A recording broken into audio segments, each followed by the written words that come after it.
said, why you playing? You know I'm the man. Yeah, yeah. Why you playing? You know I'm the man. Sayless.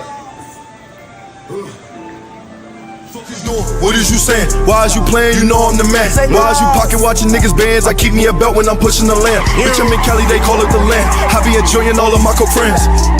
Yeah, yeah, I be enjoying all of my people like, where's the tape, Lou? Please don't make no mistake, I will face you. You're tuned in to Sayless podcast with Big O with the juice in the building. Say less, say less, say less.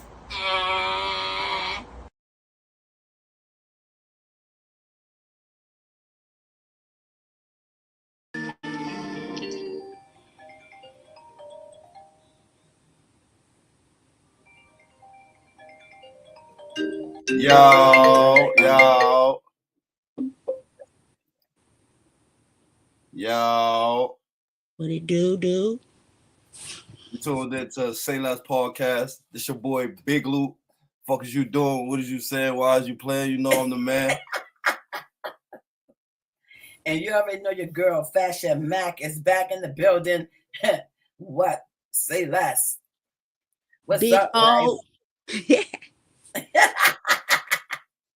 Yo. Yo, can Big you hear O me? with Can you hear me?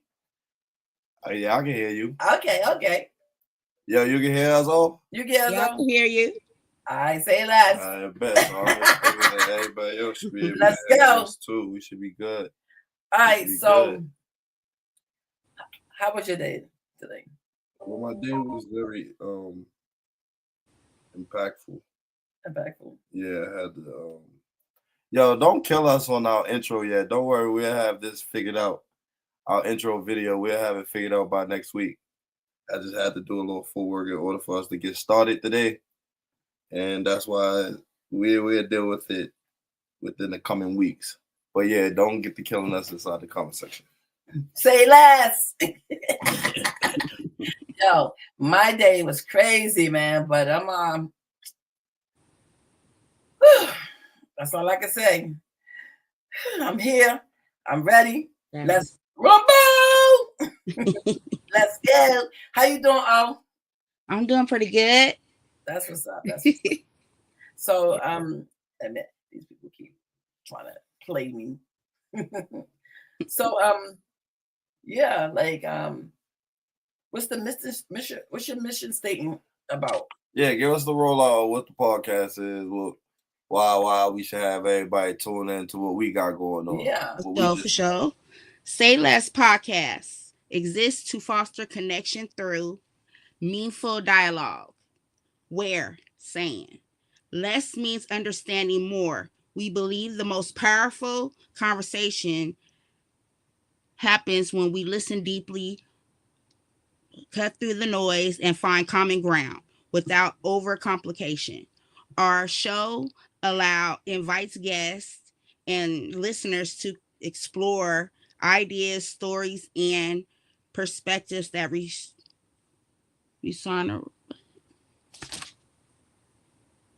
resonate in a human level, celebrating the moments when words become unnecessary because we truly get it. Whether dissecting culture, navigating relationships, or impacting life's challenges, we're here to amplify clarity over clutter, empathy over ego, and the unspoken magic of being on the same wavelength. Say less. Let's talk. Let's talk. Let's talk about it. Let's talk about it. Yo, so we it look like we got our first viewer. Welcome in. Welcome, guys. How y'all doing? Thank you. So basically, our mission statement is basically explaining that Sayless podcast is for everyone, every genre, for kids, for adults, teenagers. It's a platform for you to let out your story. It's a platform for you to become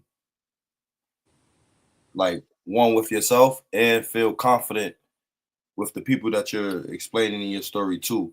So I want to roll it out to Fashion. this is a major project that we've been working on behind the scenes. Yeah, we've been working on this behind the scenes. It took a little minute. It took a little minute. You feel me? I mean, we went through our little trials and tribulations with this situation, but we here though. Yeah. We back better than ever. You already know how we gonna get it. We never left. You feel me? You feel me? Shout out to the moderator. You feel me? Shout out to the moderator. Big O with the juice. Big O with the juice. You feel me? You just got finished reading our mission statement. So yeah, like we got some stories to tell, and like we just waiting to see how many people come in, like, and just roll it out a little bit. So like so go get your drinks. Don't cut you off, nothing like that. Go get your drinks. Go get your. We're gonna be here for a little minute, guys. So the story is very interesting. It's gonna get very, very, very, very interesting. The podcast is gonna be very interesting. The people that comes up gonna tell very interesting stories. So, if you went through any of these situations, we don't want to trigger nobody. We don't want to trigger any traumas or anything like that. But we do want to get the awareness out. We don't tolerate no bullying. No bullying, no cyberbullying, none of that. Like none of that is tolerated. Allegedly, if anything that we're saying about anybody else is allegedly, I mean, we just getting it from other sources and stuff like that. We doing our little resource on it, but like I said, it always allegedly until things really come to play and you understand what's true and false. So we're not going to sit here and act like we know exactly what's going on when we talk about these other stories.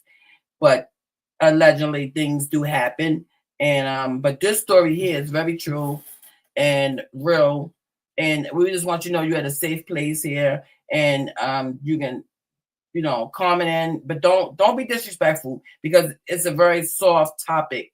It's very, it's a very delicate situation here. So don't be too rough on us, and we got bark and bite, so we don't want to bark and we don't want to bite, but we have to, we will. Just know that. Again, right now what we're doing with our podcast, we're taking it from coast to coast. As our traffic probably know, we was heavily in New York, born in Baltimore, but raised our whole life inside New York. So that's the stomping grounds where Sayless was originated for us. Cali is a different experience. Cali is like you know how when you get married into a family, that's how I feel with California. I feel like I've got married into a family over here. Throughout the trials and tribulations on the East Coast, throughout the trials and tribulations on the West Coast. We survived. We survived. We still here. We said less and did more. So I just feel like with our project right here is here to stay. It's gonna thrive within the weeks coming, the months coming, and give us a year. I mean, just follow us, keep coming back. It gets better, and it gets better. Like I said, we like brand new, open all over again, rebrand ourselves. So everything is, say less. You know what I mean? This at the end of the day, we're gonna get this work done. We're gonna be here. So get used.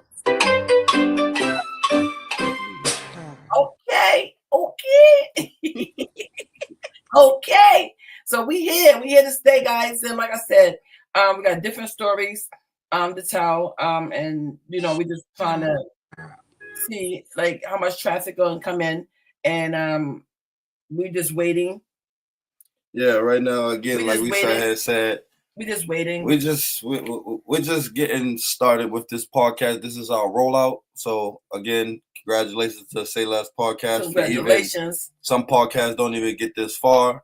It's a lot that we do and did behind the scenes in order for us to have this first live stream on many platforms. So right now at this particular moment, we just want to take the time to give ourselves a clap. Yeah. One time, you feel me? Give y'all a clap because there's a lot of education that's out here, so we'll be able to learn from y'all as well as y'all y'all come through, y'all see your comments. We feel like with these stories that we bring to y'all on these podcasts, that we can be able to reach out to certain people's families, be able to reach out to certain people's homes, just help, just be that hand on the next person's shoulder, because right now the world is either under ice or on fire, and it's a world right now where we just need to bring that wholesomeness back. Like come together. Yeah, that wholesomeness back, and we know both sides of the world, so we know the ice and we know the fire. Yeah. So gotta bundle up, baby. Yeah, we probably know how to balance it more than a person that lived their whole life on the West Coast or a person that lived their whole life on the East Coast. This is my 5th year, going on my 6th year being in California. This is your 6th year. This is my 6th year.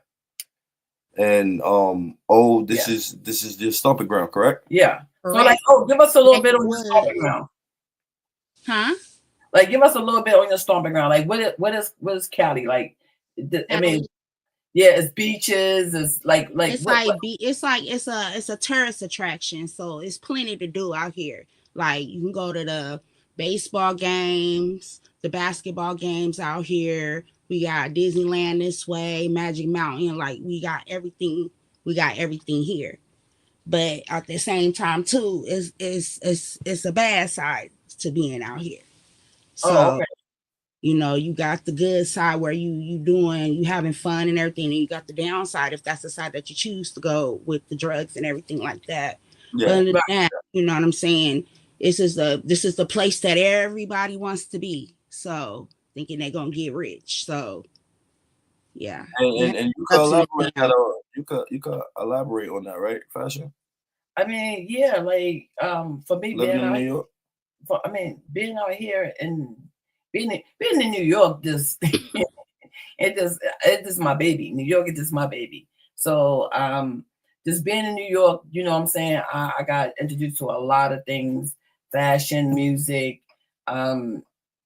just all different kind of people, walk of life. New York is just like light, camera, action. You don't want to go outside unless you in fashion mode. You know what I'm saying? So that's where I got it from, this fashion, but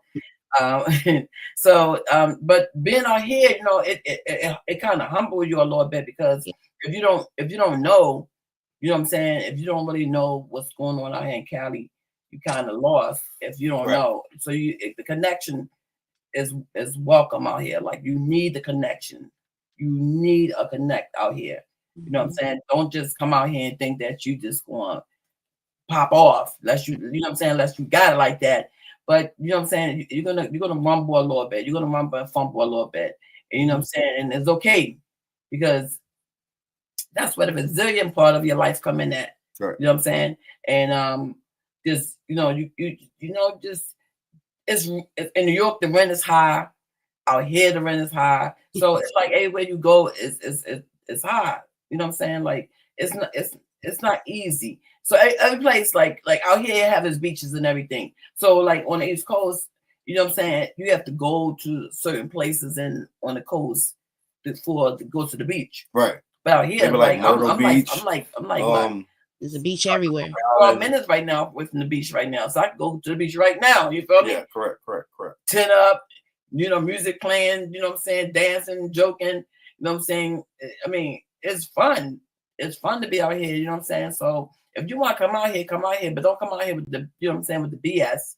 Yeah. And that's just the bottom line. You just can't come out here and just think that you want, you know what I'm saying, you just gonna run the city, because it's definitely gonna run your ass. I don't think you can do that in no area right now. I think somebody... What you think of? No, you gotta, is what you said. Don't come out here with that bull. Thinking don't come out with that bullshit. You know what I'm saying? Don't come out here with that bullshit, because as soon as you touch down here, I'm telling you, you're gonna have a problem. So you better have somebody that's out there that you know, because you can't just come to Cali thinking, oh, it's gonna be this and that. I'm telling you, you're gonna hit that dark side first before you get to that good side. So don't come out here with no games, no mess, no drama, because that street's gonna eat you up. Ain't no soul that I know made it off that block but me. So, and my wife and her son. So Other than that, I done seen it eat up people. I'm getting phone calls, you know, done drop dead over here in the corner by itself, just experimenting with stuff that you don't know, thinking, oh, it's cool and stuff. It's not. You have to have your ducks in a row when you come out here. Ain't no playing out here. I mean, that's 100% true.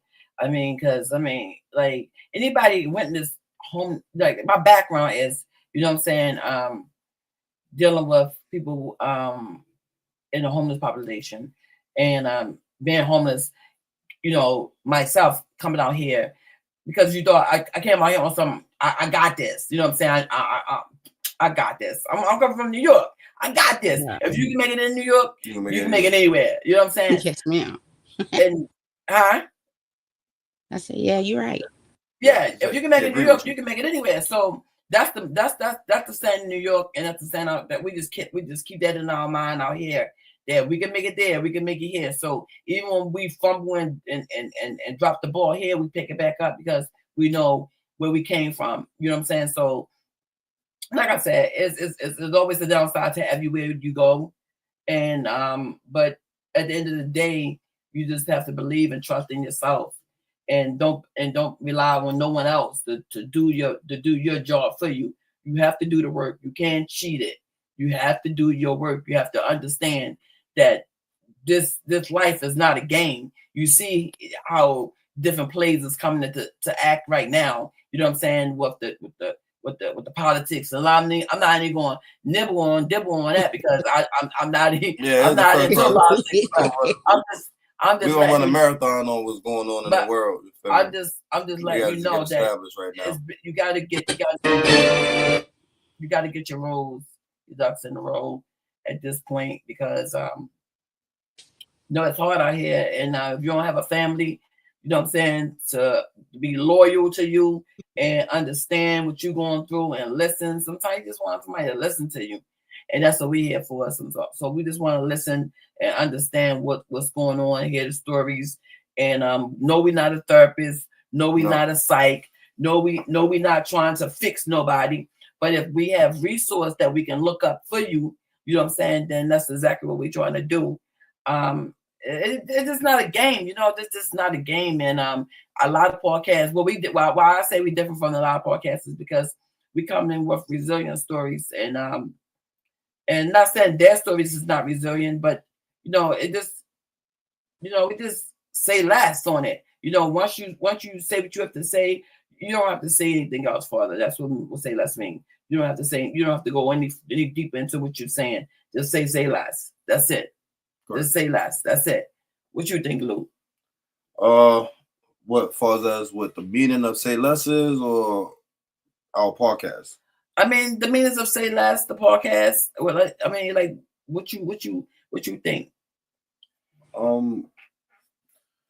Well, leading up to the rollout of our podcast, we done been through, you feel me, a lot of anxiety. So that means that when you have anxiety, that means if you excited or you scared, correct? Right. So at this particular point, we were very excited for our podcast.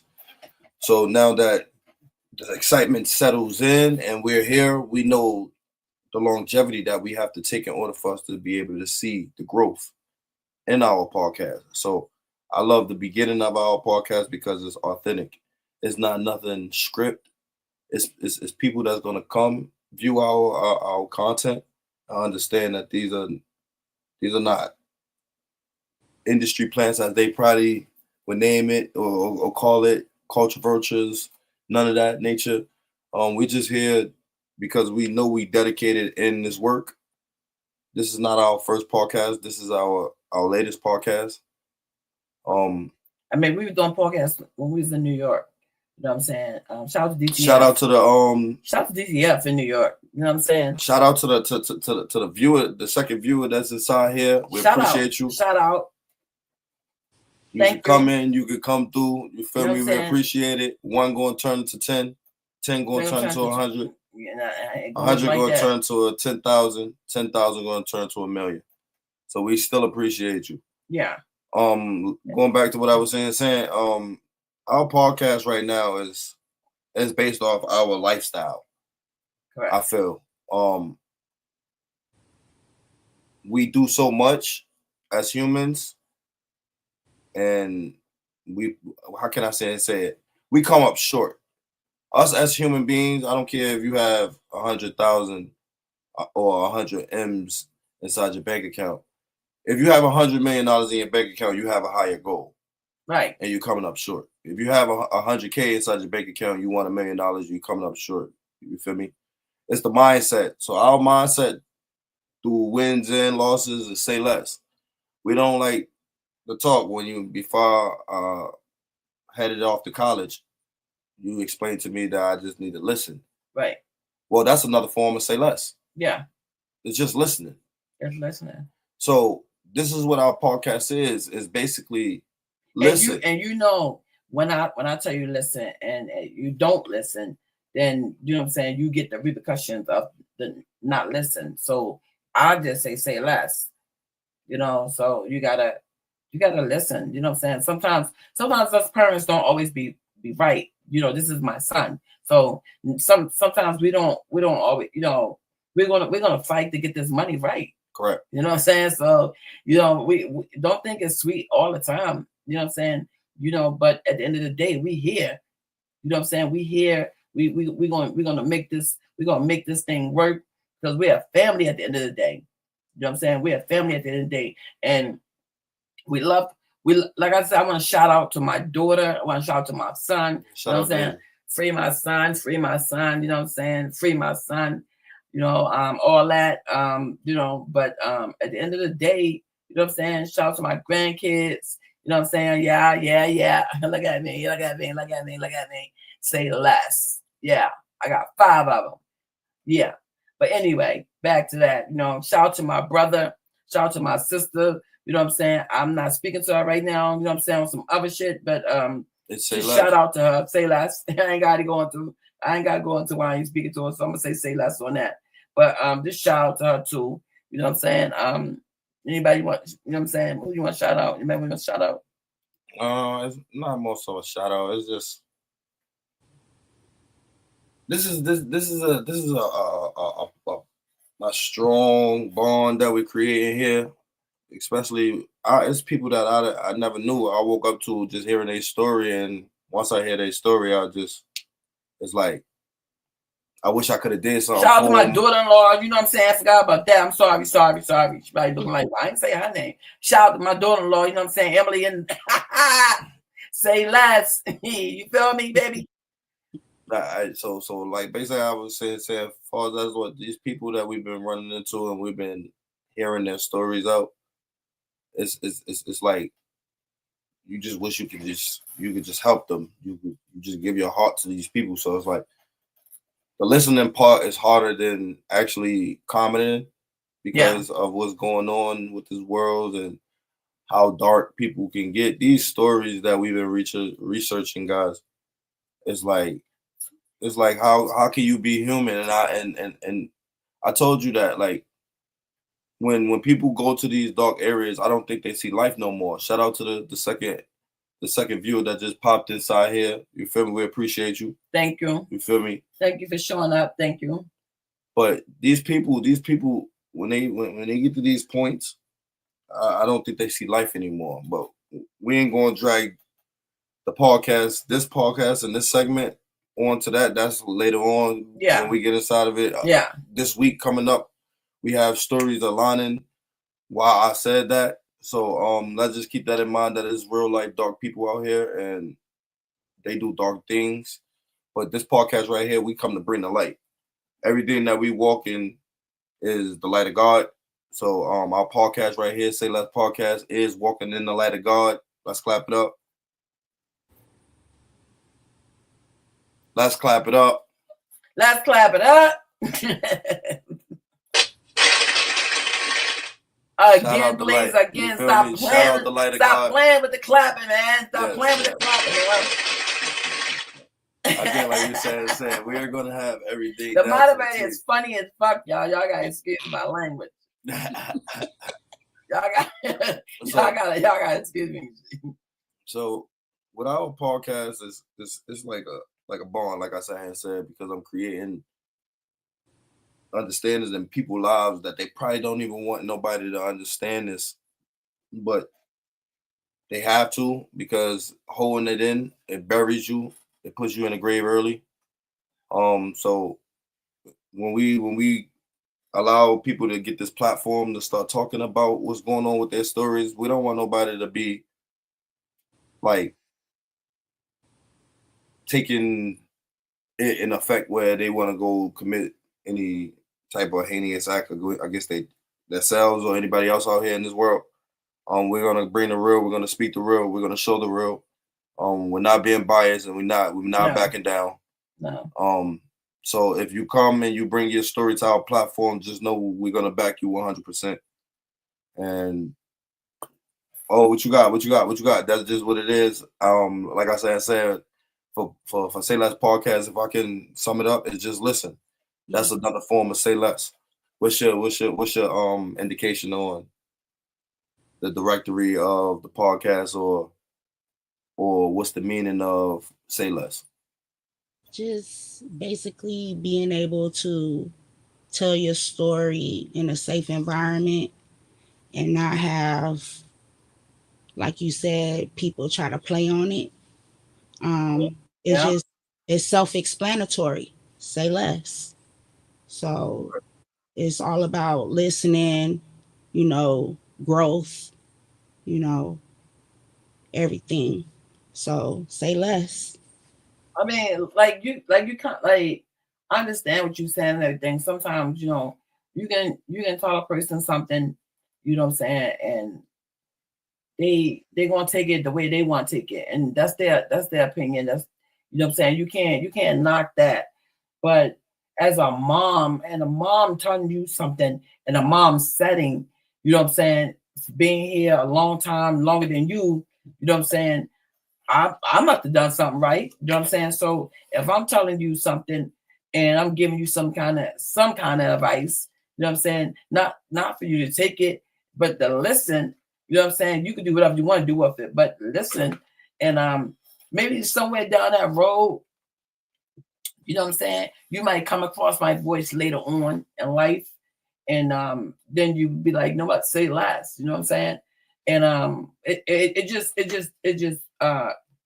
you gotta know how to navigate your own stories. You know what I'm saying? Because people quick to tell your story. Yeah. You know what I'm saying? So I want you to come out here and tell your own story. You know what I'm saying? Because you got people that you know what I'm saying, just run their mouth, because yeah, like you probably think I'm doing right now, just running my mouth, right?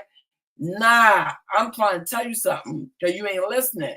I'm trying to tell you, people are fake, phony. You know what I'm saying? That bro, don't hit me with that bro, don't hit me with that sis. You know what I'm saying? Because it all be fake. It all be fake. It be fake. It be fake. Yeah. And to make a long story short, you know what I'm saying? You gotta know how to pick and choose who you deal with. When you come around me with that negative energy, you gotta get the frick away from me. I ain't with all that. I get a nigga away from me quick. You know what I'm saying? I catch myself so many times just sitting here back, so like, yo, I ain't even got the energy no more. Like, yo, just say less. That's why it fit perfect. It just fits perfect, because it's like sometimes you feel me, like even if you're right, even if you're wrong, it just, you don't have the energy. You just be so exhausted from certain situations where that's the only breath you can sit here and get out is say less. You feel me? Like it just be so suffocating in certain situations.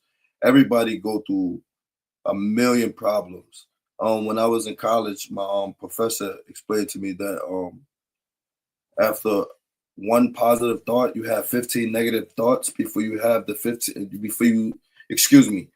after, when you have your first positive thought, you have 15 negative thoughts that come right after that before you have your second positive thought.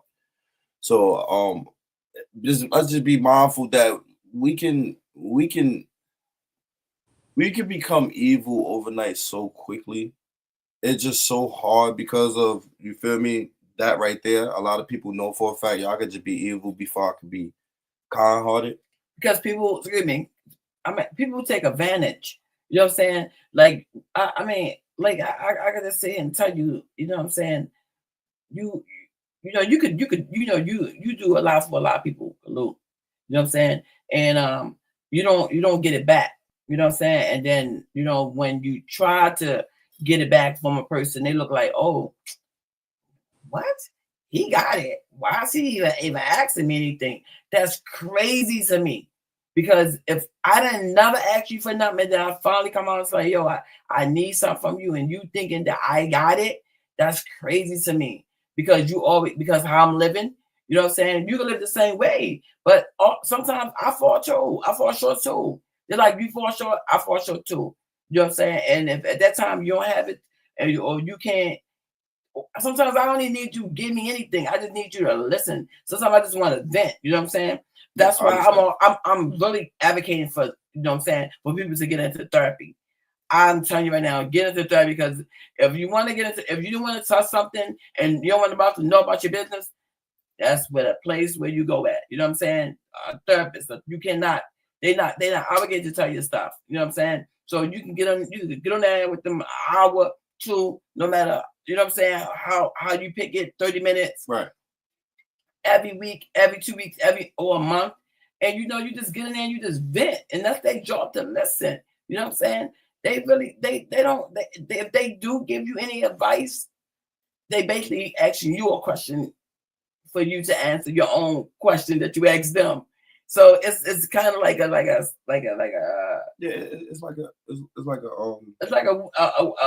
cat mouse chase. Yeah. You can say that. That's just you can say that. A circle. You're just going around in a circle. You know what I'm saying? But like I said, I definitely advocate for them to, you know what I'm saying, to get a therapist, because like I said, I have one. You know what I mean? And I'll be to them. You know what I mean? I know you might be like, gosh, fashion. You know what I mean? That's what's going on. Yeah, my nigga, that's exactly what's going on. But at the end of the day, you know what I'm saying, I walk away and I'm stress free. You know what I'm saying, I don't have no drama. You know what I'm saying? If I gotta bring drama to you, that's a problem. That's a big problem, because I'm not the person to be having the drama. Yeah. So if I have the drama, if I'm bringing the drama, you know what I'm saying, that's going to be a big problem. You know what I'm saying? Not saying that, I'm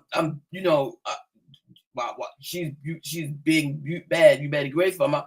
No, I'm just saying, like, I'm really about that life. Like, don't do that, because I'm still a work in progress as well. You know what I'm saying? Yeah. So, you know what I'm saying? Amen to that. You know what I mean? So you can, like I said, you just have to be mindful of the people that you be around, people that you deal with. You gotta stay focused.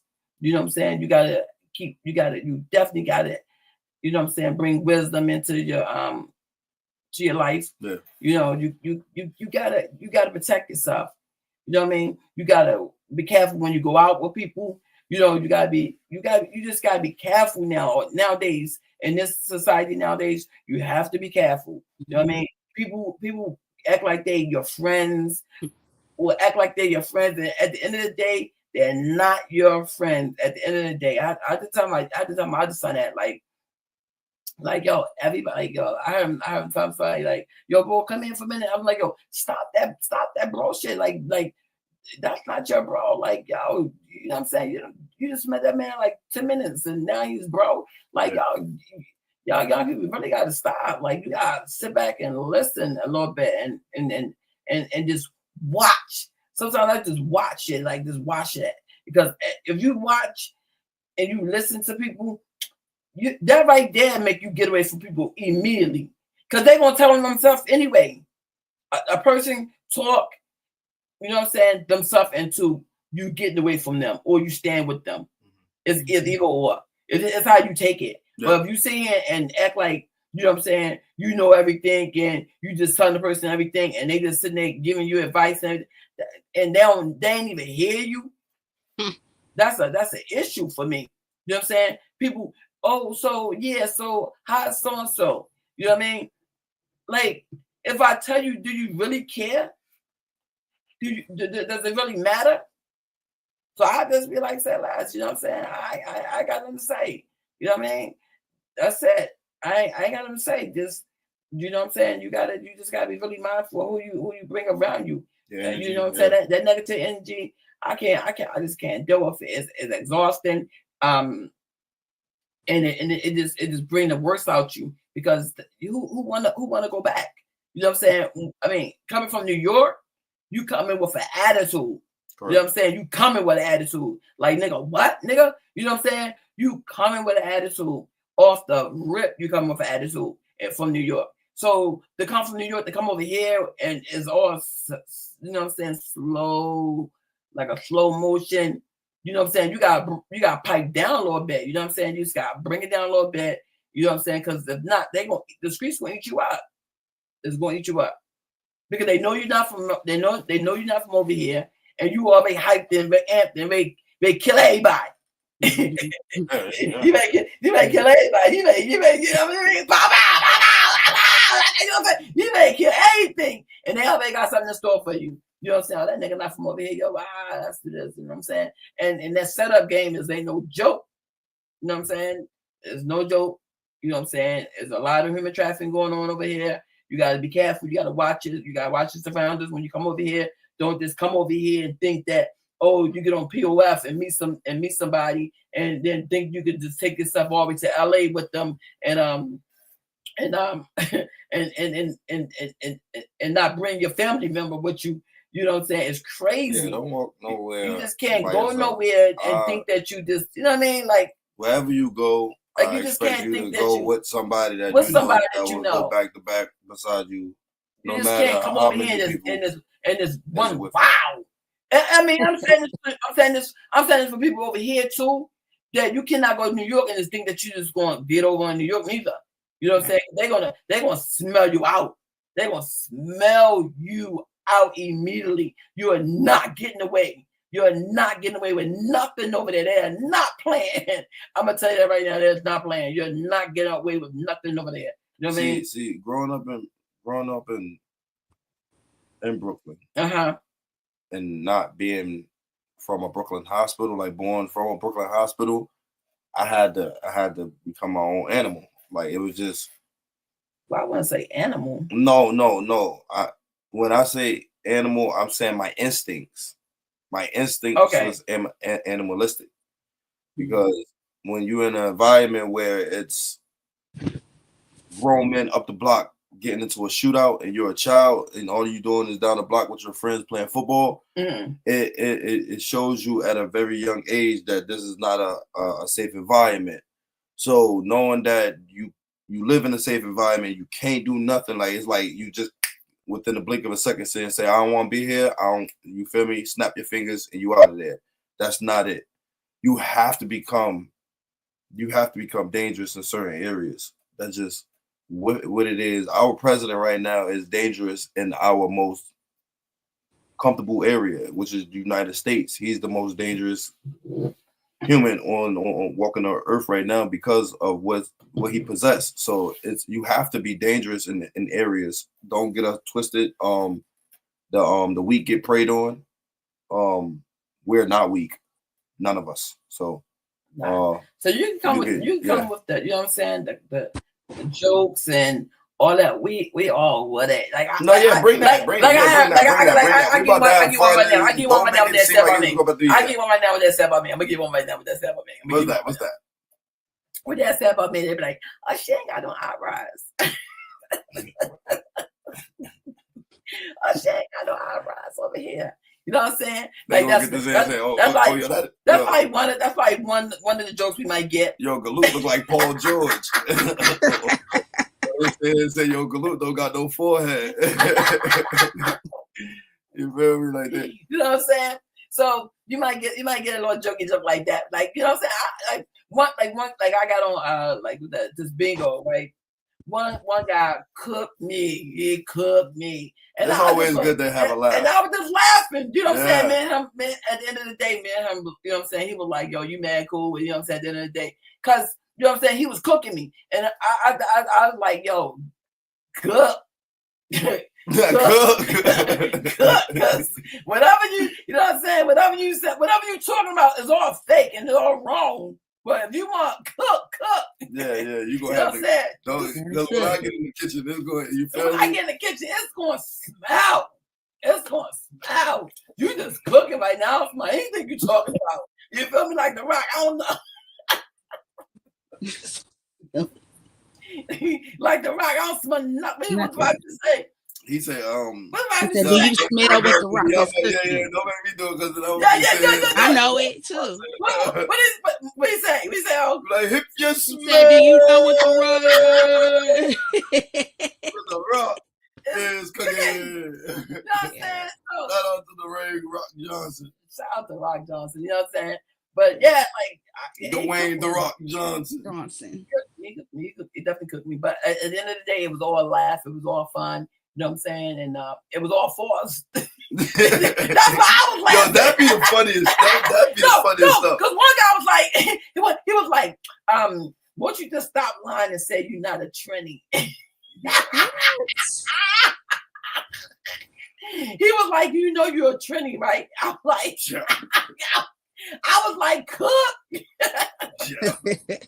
I was like, I didn't even say nothing. You know what I'm saying? I just let him cook. He was like, yo, he was just roasting me like, yo, you cook. Sure he wasn't trying to say a Trinidad here? No, the nigga was no. He said you were tranny. You know what I'm saying? Take off them eyelashes and let your real voice come out. You know what I'm saying, Damon? I was like. Yo said take the eyelashes off and come out like Damon. I was like, yo, he's stupid. But I let him cook though. It was all fun. It was all for us. Yo, and, again, shout out to the viewers. Shout out to the viewers. Start commenting. Coming in. Comment. Don't be a ghost. Don't be a ghost. Don't go nowhere. And we just warming up right now. That's all we here now. We here now. So we just warming up right now. I'm just telling you little cracky crack. All right, so let's get on to the next subject. Let's tell them what we have in store right now. Okay. All the merch that's about to be coming out. What's our future plans for the podcast and things of that nature? Well, right now we're working with a sponsor right now. So we got the Sayless t-shirts, Sayless hoodies, cats. So. And they feel comfortable, you feel me? Real snip, you feel me? You can clean the cut, clean the tire, you feel me? I mean, like I said, we got different colors, we got different props. We're gonna definitely got different colors. Yeah. Them colors is hard though. It's definitely hard. So it don't have to actually. We're working look like on this. It's the but we definitely summertime, gonna have the New York behind it. You feel me? We definitely gonna rap New York. So we got New York behind it. Yeah, we're gonna have Sayless. We probably have Cali behind it. We probably have. We're gonna stretch Sayless. This is a worldwide. Sayless podcast is worldwide. Right now, we starting at our home base, like we said. Brooklyn. we have. I miss Brooklyn. We have our California native, which is a part of our podcast now, which is the Big O. You feel me? So this is the reason why we have both sides of the playing field right now on our side. Project for us as t-shirts. It's about to be the summertime, so we're gonna have rollouts for shorts. Try to get little hats in there. Yeah. But our main rollout is the winter. I'm working right now. I'm playing with the candles. Yeah. So some Sayless candles. They just smell so good. So I'm still experimenting on that. You know what I'm saying? So we doing that. The Sayless candles. I'm definitely working. Trying to get the right smell and make sure that is like a good quality. You know what I'm saying? Candle. Like if you know what I'm saying, going into Bath and Body Works, I'm trying to work on that kind of smell like that. So I'm still working in the lab with that. But so definitely the candles and it's a few other things that's we working on right now, but we can't say right now because the sponsor is still working on. We're still in the work in progress right now. So we here now. You know what I'm saying? But at the end of the day, we're still working with the sponsor, and it's back work. We're gonna bring that to y'all as well. So don't you know what I'm saying? Don't leave because things will get. You know what I'm saying? Like tune in. I put the description at the bottom. if you're on YouTube, you definitely gonna see us. You're gonna find us there. We like, I mean, like, what's other spots like Facebook? You got all the social media platforms. Yeah, we gonna be on Rumble. Definitely Rumble. Towards later on down the week, we're gonna get our banners. We're gonna get everything in line. We're gonna get everything in line. Right now, we just wanted y'all to see our beautiful face today. We wanted to bring in our special guest and let her kick the story off with her story. Yeah. But that's later on down the line, guys. You feel me? We still here with y'all. We here with y'all for going on probably another 2 more hours. We're gonna be here for a very long time with y'all. So right now, what we're gonna do right now, I've been sitting here working on a 7-track, 3-video project that I'm really trying to roll out with. I've been harnessing on my sound. I've been creating my best work. I think my best work as with my music. Yeah. Behind the scenes. As y'all can hear with our intro song, that is FYD. Playing in the background. You want me to play FYD? Yeah, play out. Yeah, definitely. Okay, so we gonna get in the track. Let me introduce it. This is Guloot. This is Fuck Is You Doing? Featuring FashionMack. Featuring FashionMack. Don't forget. Shout out to my producer Andy. Shout out Andy, man. We ready to get into it. You know all this money, we in the winning circle. Sayless. Andy. Fuck is you doing? What is you saying? Why is you playing? You know I'm the man. Sayless. I said, why is you playing? You know I'm the man. Yeah. Why is you playing? You know I'm the man. Sayless. Fuck is you doing? What is you saying? Why is you playing? You know I'm the man. Why is you pocket watching niggas bands? I keep me a belt when I'm pushing the lamp. Bitch, I'm in Cali, they call it the land. I be enjoying all of my co-friends. Yeah, I be enjoying all of my people like, where's the tape, Lou? Please don't make no mistake, I will face you. Talk on the net, but them niggas won't face you. Niggas be stuck on that pussy shit, phase who? If it's water, my niggas gon' grab him. If he uptight, my niggas gon' stab him. If he chat, then we making his face hot. We be running the players who play stop. Fuck a wine, my niggas some OGs. When I jumped off the porch, it was both feet. I was taught how to move by the OGs. I was never considered no young nigga. Since a child, I ain't played by my funds, nigga. And I always kept me a gun, nigga. Had to man on myself, get it done, nigga. If you look up, I'm still on that run. And I cash out for real, I don't speak a lie. Yes, we back out the benches to bleed the spots. And we fuck up the roads with demons. Life is good, but you wouldn't know the meaning. When I pop on my diamonds bling, Louis Tim's with the matching beanie. And my coat cost 5 racks, easy. Like fuck is you doing? What is you saying? Why is you playing? You know I'm the man. Why is you pocket watching niggas bands? I keep me a belt when I'm pushing the lamp. Bitch, I'm in Cali, they call it the land. I be enjoying all of my cook friends. Yeah, I be enjoying all of my. Like fuck is you doing? What is you saying? Why is you playing? You know I'm the man. Why is you pocket watching niggas bands? I keep me a belt when I'm pushing the lamp. Bitch, I'm in Cali, they call it the land. I be enjoying all of my cook friends. Yeah, I be enjoying all of my.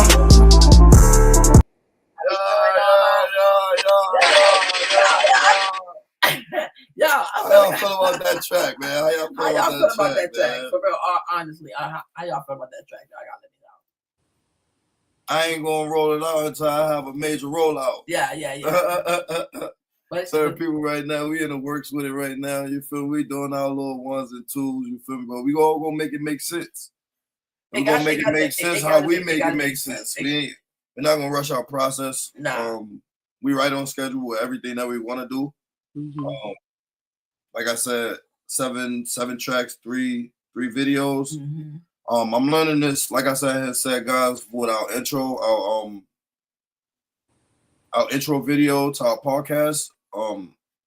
It was thrown together, but that was my work. So I'm in the background, learning how to be able to edit videos and cut up videos. It was just to my knowledge, to how I see myself and how I see my work. Right. It was. So I just wanna put that out there that was about from 8 this morning to 1 o'clock in the afternoon. I've been on the computer. I've been sitting here trying to get this pace together. we paid somebody in the behind the scenes $150 in order for them to get our intro video together. Horrible job. Yo, horrible job, yo. To the point where you have to start doing your own stuff, yo. Because nobody see your vision, so you gotta do your own stuff. So no, you try to, like I said, you try to cheat, right? Yeah. And look, you know what I'm saying? So we had to do our own. We had to do our own ones and twos, and it came out the way it came out. You know what I'm saying? So y'all just bad with us for a minute. We're gonna fix it, but for right now, I mean, say less. You know what I'm saying? Yeah, say less. So the other track that I got, well, I was trying to do a little 1s and 2. You feel me, with some old tracks, try to get the videos out. But of course, FashionMack got to be in manager mode. You see, that's old. You gotta worry about doing something new. You gotta worry about what's new. You can't worry about what's old. I'm sitting here saying, but you feel me? That's my man. You feel me? Like, yo, we want to do this feature. You feel me? I was the one. You feel me? We can get together. We can make it happen. I was just saying, like, yo, it's an old track right now. You got some new bangers out. You know what I'm saying? Let's work on the new bangers, and let's you know what I'm saying? Let's get this money. You know what I'm saying? I'm not saying don't do the track, like don't do the video. No, I ain't saying that. I'm just saying right now that was 24. I feel like the rollout for FYD is becoming like FYD immaculate. Like I can actually say a little bit. It did tremendously, and that's why I'm saying for me to just put my zone in, right on to FYD right now, push that, market that the correct way. Everything else will fall in place. Even if I still wanted to do that video, it's not late, but like my manager said, it's late. It's time. It's not late, but it's late. You feel me? So it's like I said, it's going to get done. It's going to get done.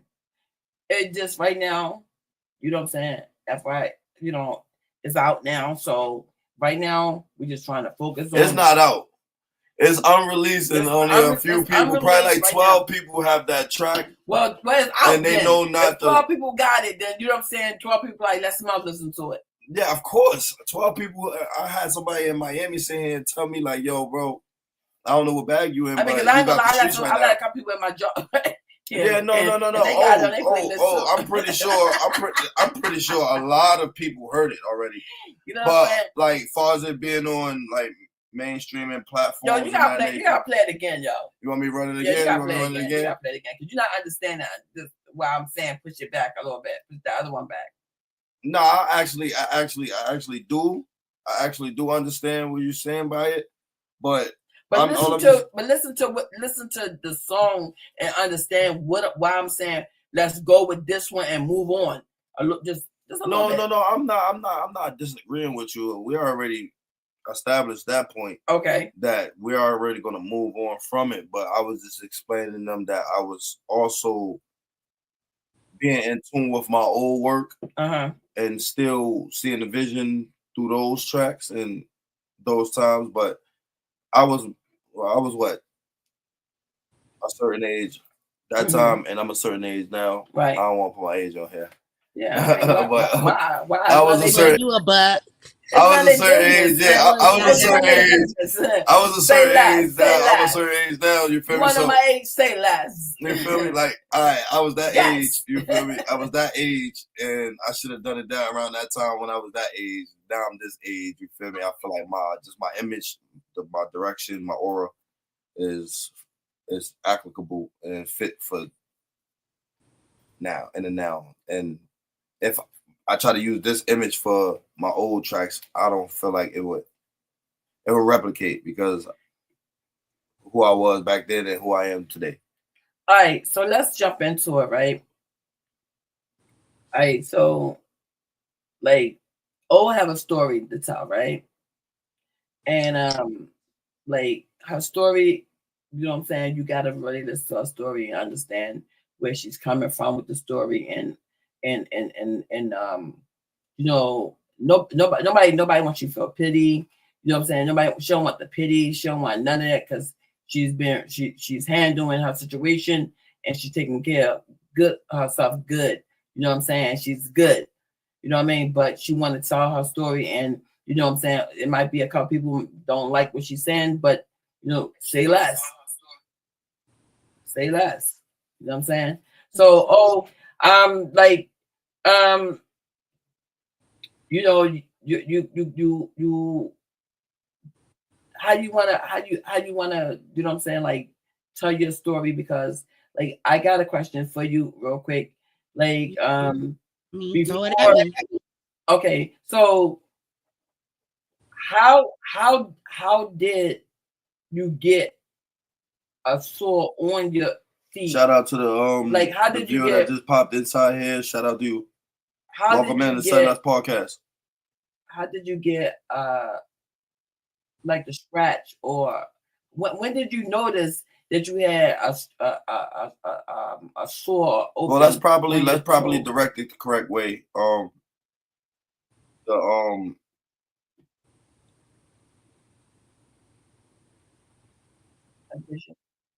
Living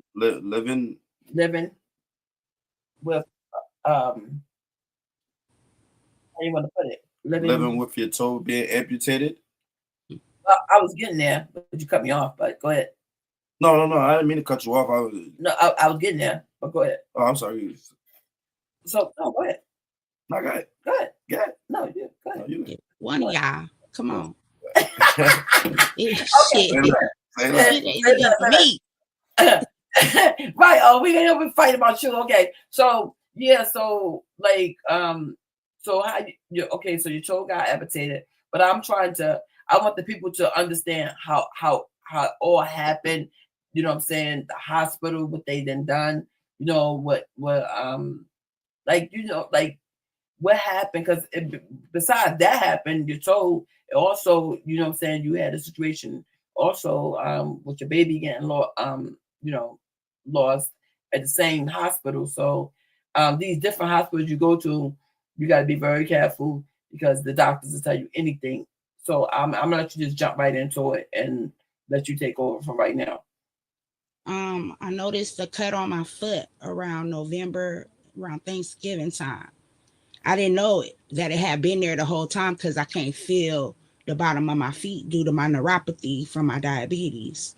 So when we did notice it, we went to Palomar Hospital and they looked at it, and we went to my primary doctor, Linda Hamilton, and she just kind of brushed it off, rewrapped it, and said, this is something that she can't do. You got to see a podiatrist. But mind you, you have to wait for a referral.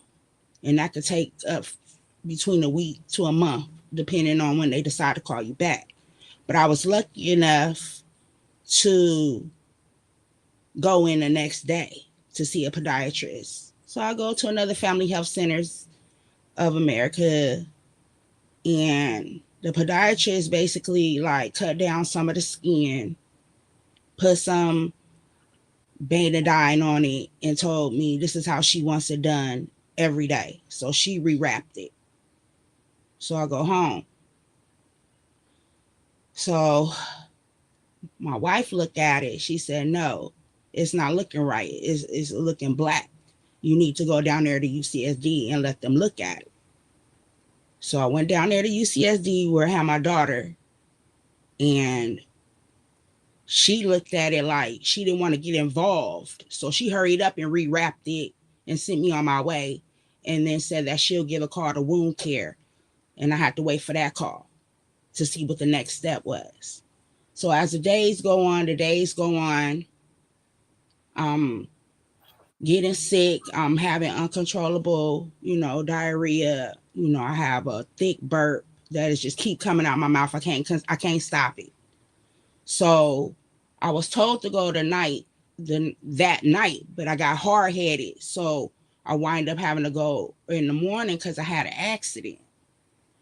So when we go back to Palomar, the lady looks at my foot and she says, you're not going anywhere, and started taking pictures and sent it to the surgeon. Surgeon said, you got to get your toe amputated today. No, I due to the respect of Big O with the juice, I decided to not show the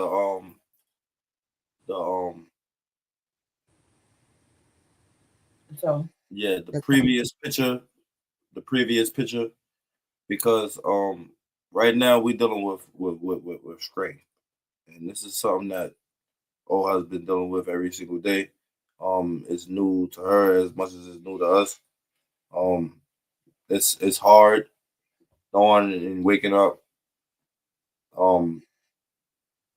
knowing that you have anything cut off your body or you lose a loved one, or it's so much. Like I was saying earlier today, it's so much stuff that you can really fall. But the picture will give them some kind of image of what she's talking about. I mean, if I put that picture up right now, Ma, I don't want Oda the breakdown. I don't want her breakdown. That's just where I'm at with it. I don't want Oda breakdown. I mean, she. This is. We're not going to be fake here. This is a story. Like they need to see it. They need to see what they done to me. Yeah, this is a real story. There ain't nothing fake or phony or nothing about this. And the picture would give them some kind of idea of what she's talking about. That's what I'm saying. I'm trying to give them an idea of what she's talking about, because she's just talking, and like people probably don't understand exactly what she means. Well, I'm downloading the picture right now, so you can finish up with your story right now. Sorry. They looked at my toe. It was December 23rd, a couple days before Christmas. They said you got to get your toe amputated that same day. That was like unbelievable to hear. So, go ahead. Can I ask you a question? Sure. The moment that they told you that you were getting your toe amputated, what's the first thought that came to mind? Like I want to die, because what more stuff do I have to go through in order for it to be enough? The stage 3 kidney disease is enough. My diabetes is enough. Walk around here swollen is enough. But to be having all these problems and I ain't got no foot, that's very hard. Because me trying to walk around here, it's pathetic. Because it shouldn't be hard. But it's hard every day. Because these people really messed up on me. Really messed up from their negligence. Nobody should have to go through that. So in your heart, you believe that it's extreme negligence that transpired, and this is the reason why you want to be able to get your story out, because you don't want nobody else to. I don't want nobody to go through that. When you go to a hospital for help, emergency room, they're supposed to help you. There's no reason why I have to go to how many emergency room visits, and they just all brush it away like I'm not trying to get involved in that, because that's what it was. They didn't want to get involved because they knew their ass was gonna have to pay for what they did to me. So do you think? Go ahead. Do you think it's a minority thing? Do you think the reason why we get treated, the reason why our treatments don't normally work on us the first time as it will with the other side that they sit here and say, it's damn insurance. I think it's the insurance. It's the insurance company, because whatever insurance you get, regardless of whether you're my color, are you white, you got to deal with whatever services that they provide for you. And you're stuck with that. And I think that's messed up, because I feel like everybody should be able to have good health care, to be able to not have to go through this, because this don't make no sense for me to go to the doctor where the flesh was still able to be helped. They didn't want to do that. So this is what happens due to that. You get your toe or whatever part of your body cut off, and then they want to blame it solely on your diabetes and your kidneys, because they're not going to take no responsibility in it. It's your fault. It's your diabetes and your kidney. So it's basically your fault. The doctors don't take no responsibility in nothing. They think they do what they do and they just skate away like it's nothing. And that's not right. And that has to stop. It has to stop. That's why these people now, they upset with these healthcare and want to go on strike, or they shooting up the place because they're not being fair. They're not being fair. So that's what I was explaining. The fairness behind how they treated you. Do you think that it was how can I sit here and say it? Like it was intentional? Honestly, yeah. Because you're a professional. This is your neck of the woods. This is what you do. I don't know nothing about nothing. I just come to you in the hopes that you will be able to heal me or help me. So when I come in there and you see that the foot is fine, I expected her to be a little bit more compassionate as my primary doctor and say, hey, you need to go to the emergency room. Yeah. Here, or write up something saying, hey, y'all need to look at her foot like ASAP. There's something wrong for it to be fixed. Because all this passing me around and I'm in the emergency room and you mean to tell me that they're not going to help me and I'm going to the emergency room. Mm-hmm. Exactly. It's on their part. Because there's no way I should have been walking on my foot. They shouldn't have wrapped my foot and give me a stupid shoe to wear that don't even protect the bottom of my foot. So I'm constantly putting pressure on it, thinking that what they saying to me is right. Oh, we're going to wait till the black part fall off. So was they being funny or what? Because ain't no black thing fell off. My whole toe got black. And my whole toe got black. So can you save it now? No. So, yeah. What she mean by it's going to fall off? Like she said, let the top of the callus fall off, but nothing fell off. Because it was already dead. It was black already. Because I done seen her twice and she did the same thing. And she knew it was black. So she thought she was slipping away with this. Yeah. So yeah. Hold on. I'm trying to get the picture downloaded right now, so I'll be able to put it up on screen. So right. Give you more analogy on it, if you can hear me. All right, y'all.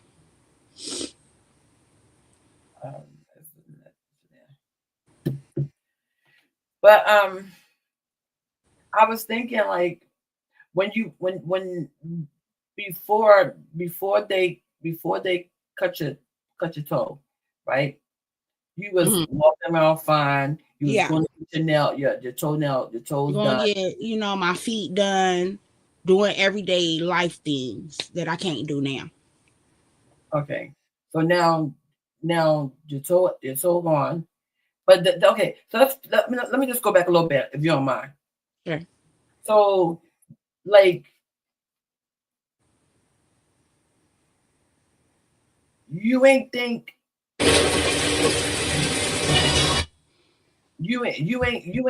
like when she told you to wrap it and it was getting worse, you ain't think to go to the emergency room sooner to try to fix the wound, or you went to the emergency room? What I'm trying to confuse. We went to the emergency room, and you went to the emergency room. That's what you said, correct? Yeah, I went to the emergency room first. After my primary and went to see that podiatrist, I had came back to Palomar. They just wrapped it back up and said whatever I was doing, keep doing it. Mm-hmm. Because they said I was already seeing a podiatrist, so that was good. So they just wrapped it up and was like, she got to deal with it. They can't deal with it. It was the last incident when I was getting sick that it was already, the toe was already just, yeah. So like, so the toe, okay, so the toe was fine at first. Yes, it had Like flesh and everything. Okay, so from what they told you to take the shower, take baths. You was okay to take bad showers. They was like yeah, what? Like how did it made it worse? What happened to make it worse?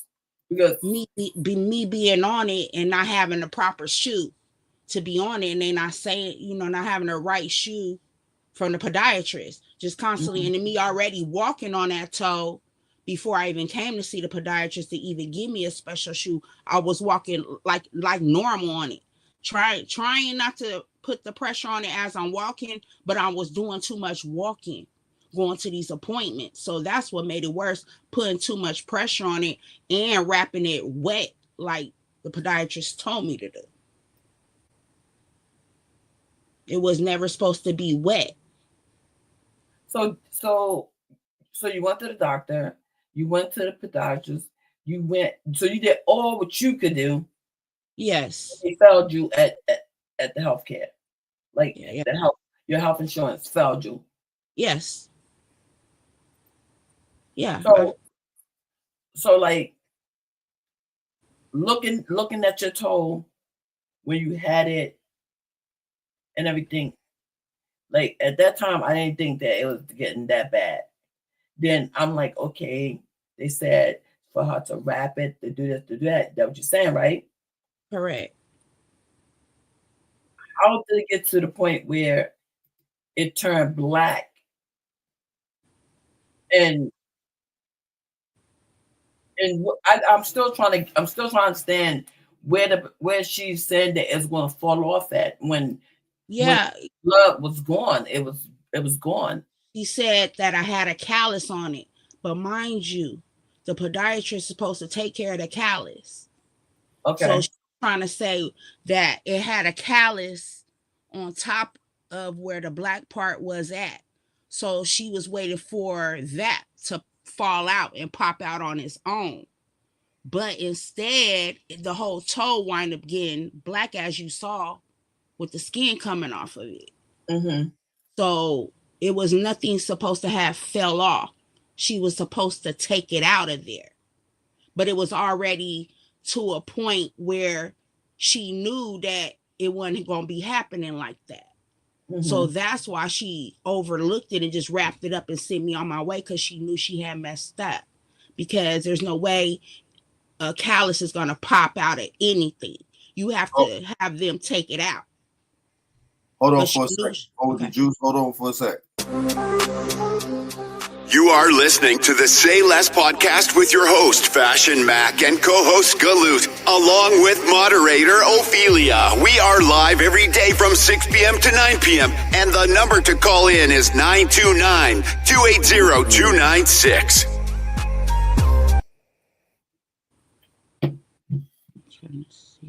Yeah, I just wanted you to take a break and take a little breather right there. So that's why we did that.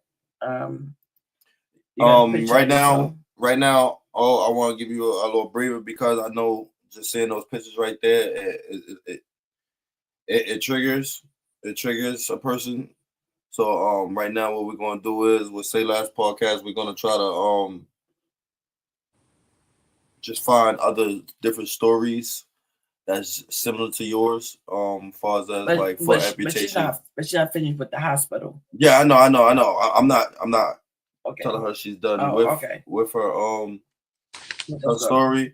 I just want to give the audience different other people that's maybe in mainstreaming that's dealing with a toe amputation, or maybe a foot amputation, and how they still striving for their life, or maybe what they're showing us on camera, but maybe they're not showing us what you're showing us behind the scenes. So this is an amazing story. This is amazing, like not amazing in a way like nobody's supposed to be losing or get any body part cut off, but the strength that you're showing in order for you to be able to help not only maybe my child or somebody else's child or your own child.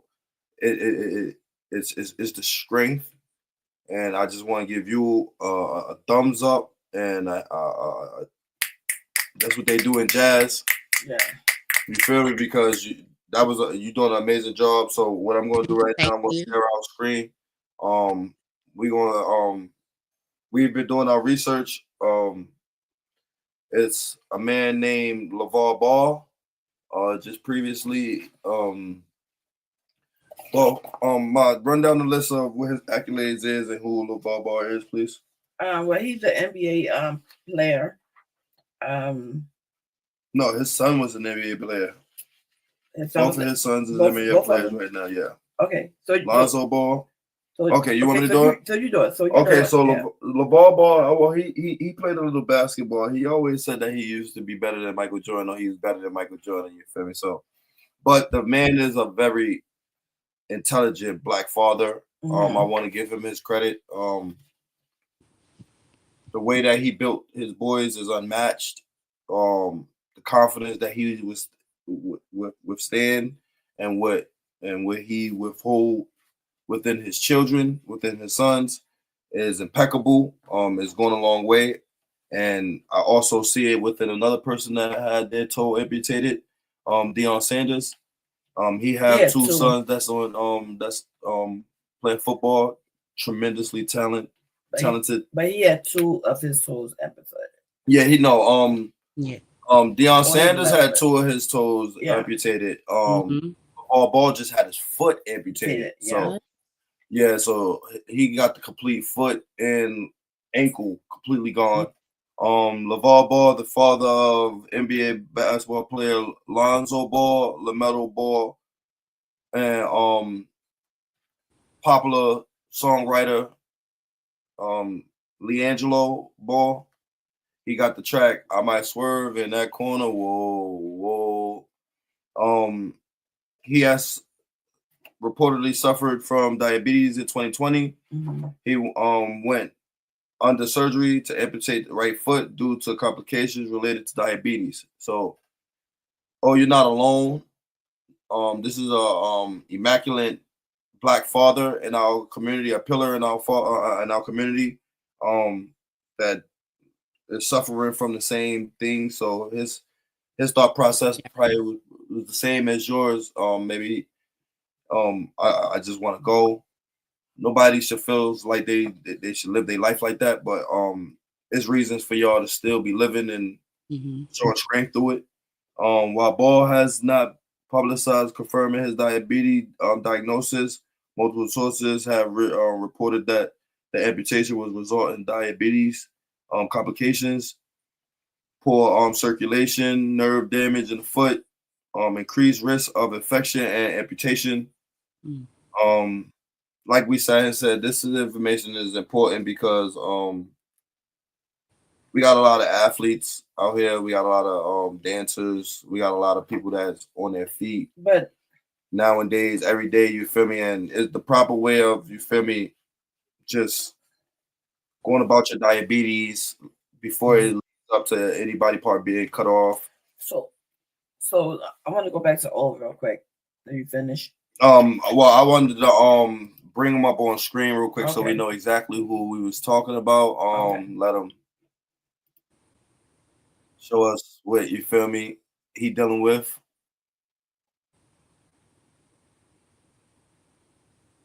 Guess who grew the foot back? I did. Who else you know had 3 sons in the NBA, a verified Premier account, and the ability to grow the feet back? Nobody. I might swerve in the corner. Whoa. Guess who grew the foot back? So he's being funny. He's being very funny at the moment. I should say, guess who grew the foot back? He's making humor of it, which is a great thing. He shouldn't have to feel like his life is over, or you shouldn't have to feel like your life is over. This guy right here, who knows what he goes through? Nobody knows what you go through besides the people that's in your corner. You feel me? And like we sat here and said, it's probably hard for him, just like how it's hard for you. But when you get on camera and when you out in society, you feel me, you show strength. That's what I always tell you as a brother. Dealing with, you feel me, these past weeks, you just been in the hospital leading up to this. So give yourself a round of applause for you to be able to get yourself here healthy. You feel me? We've been praying hard, we've been working hard, and we've been standing as a family in order for you for this right here. I know it's probably the same with LaVar Ball. It's probably the same with Deion Sanders. I could go on a list of showing Deion Sanders as well. We have all the research and things. But we're gonna let O take the floor again because this is your story. This is your moment, and we just want to share other people that is not you're not alone. Yeah. And the question I had for you to jump back in, was did they find any like blood clots in your legs for the or your feet or your toe or like anything blood clot related because of your diabetes for them to have to actually cut it off? No. What was it that? Because they said that it was my diabetes and it didn't heal right. But I get all that. But mind you, I went in to see my primary doctor when it was pink and red. It had life to it. So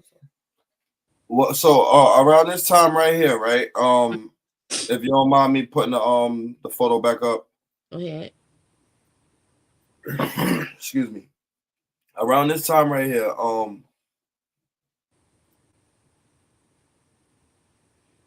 they just told you wrap the foot, it should be okay.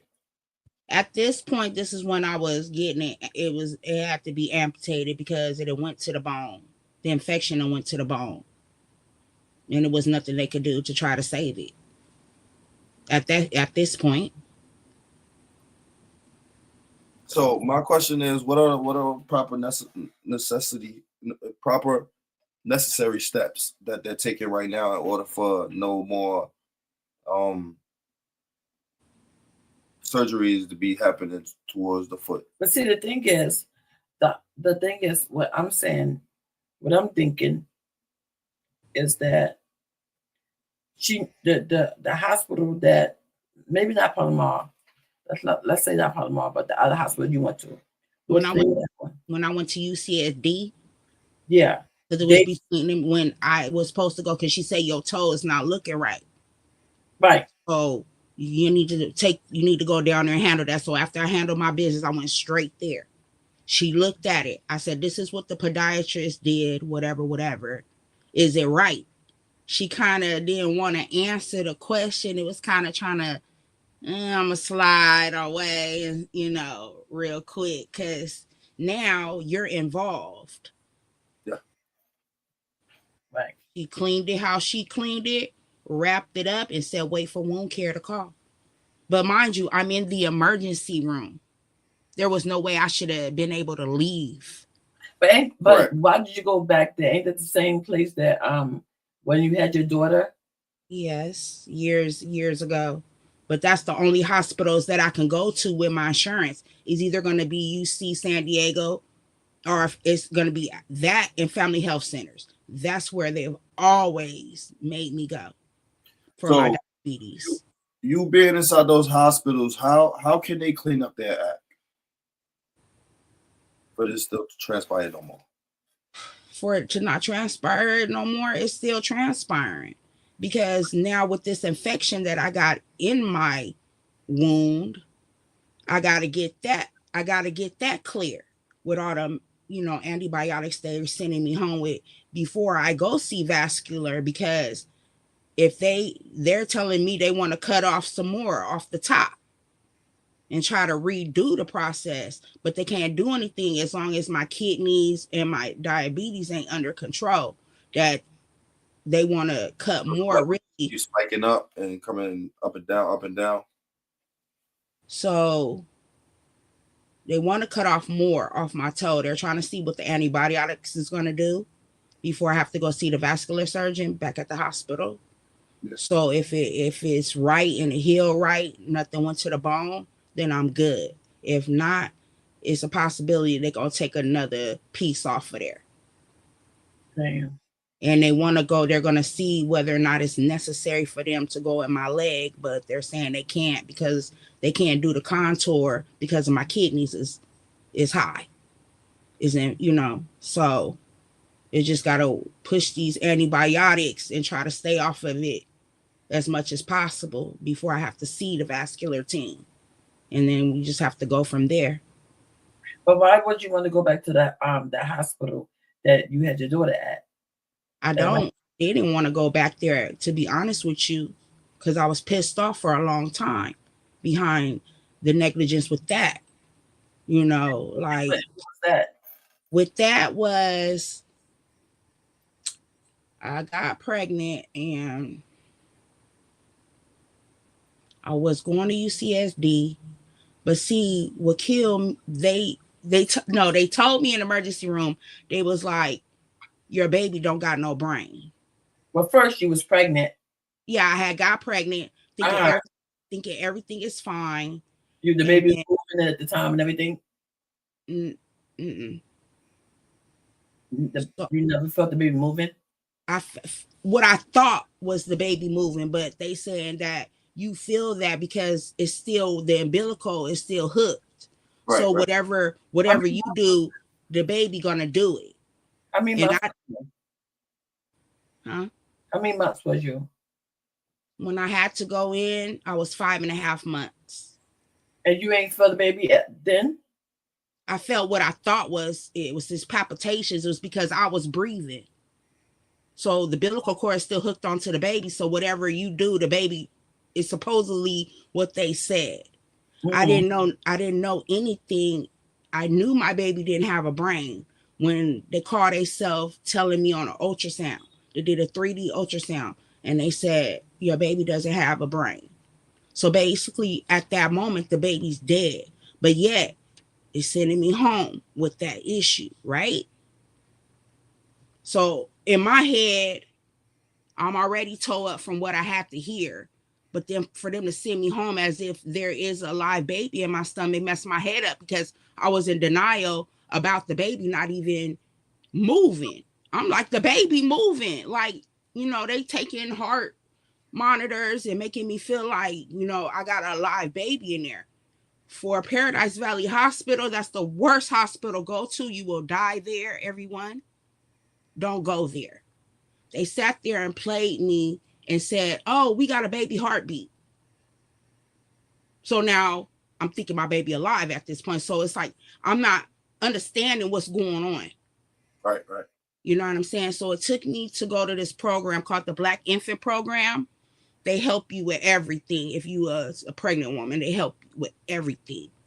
They said, you got to get that baby out of you or you going to die.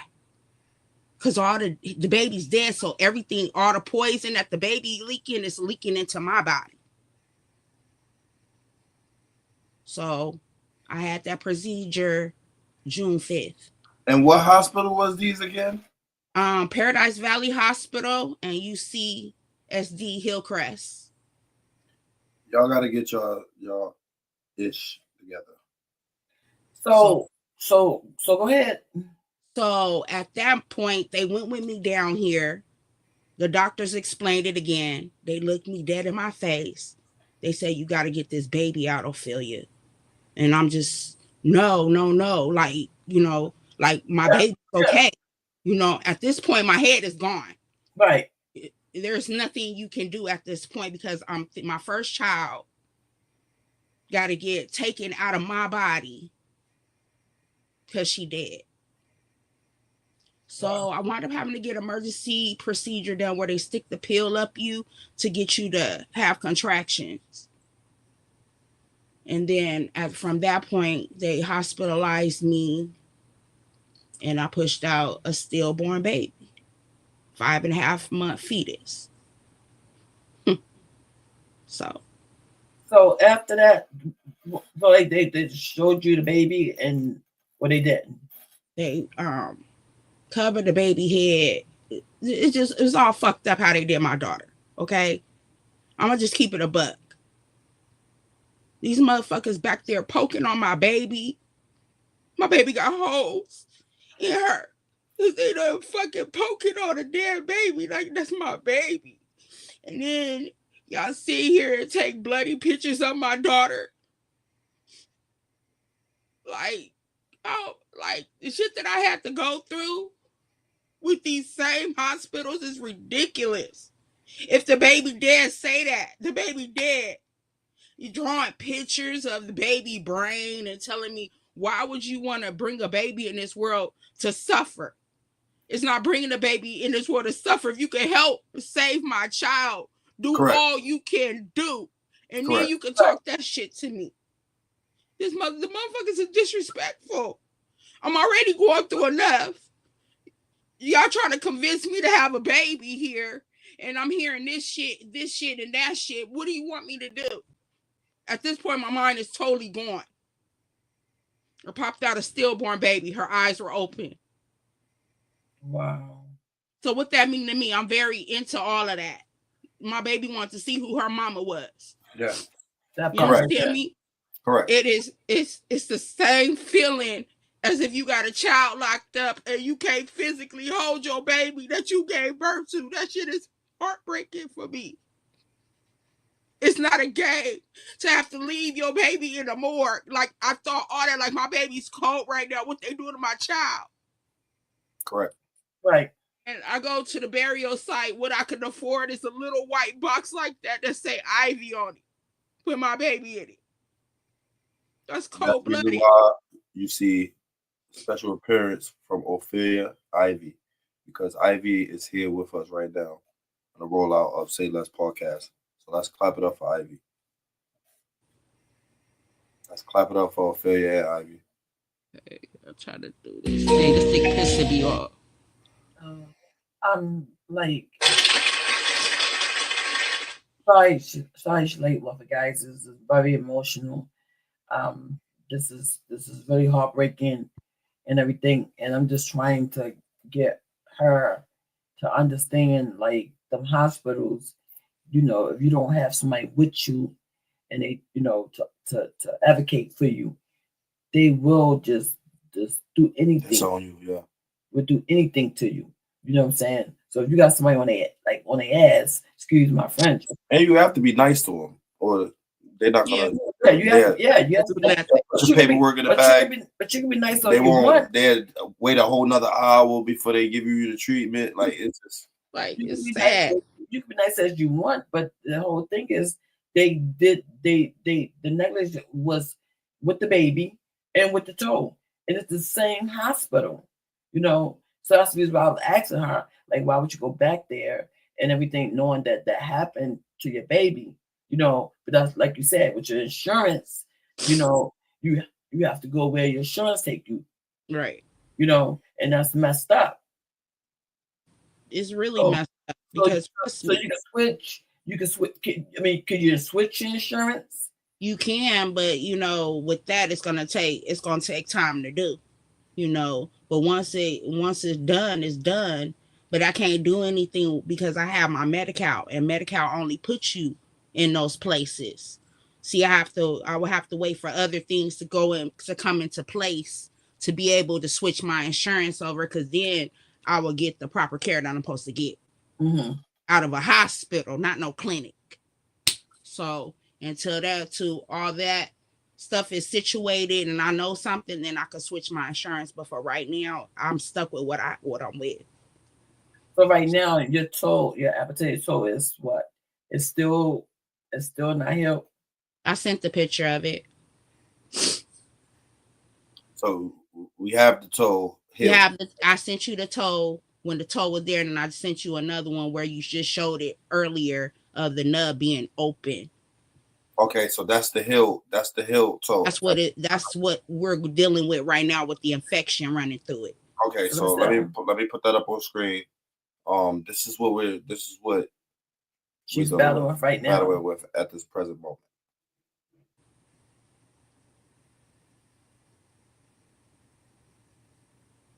Okay, so as we see right now, you feel me? we still can see the infection, is what you're saying? Yeah, that's the infection in there. So it's basically opening it up and it's spreading out. So I don't know if it's healing at this point or what, but it just looks like it's just all toe up.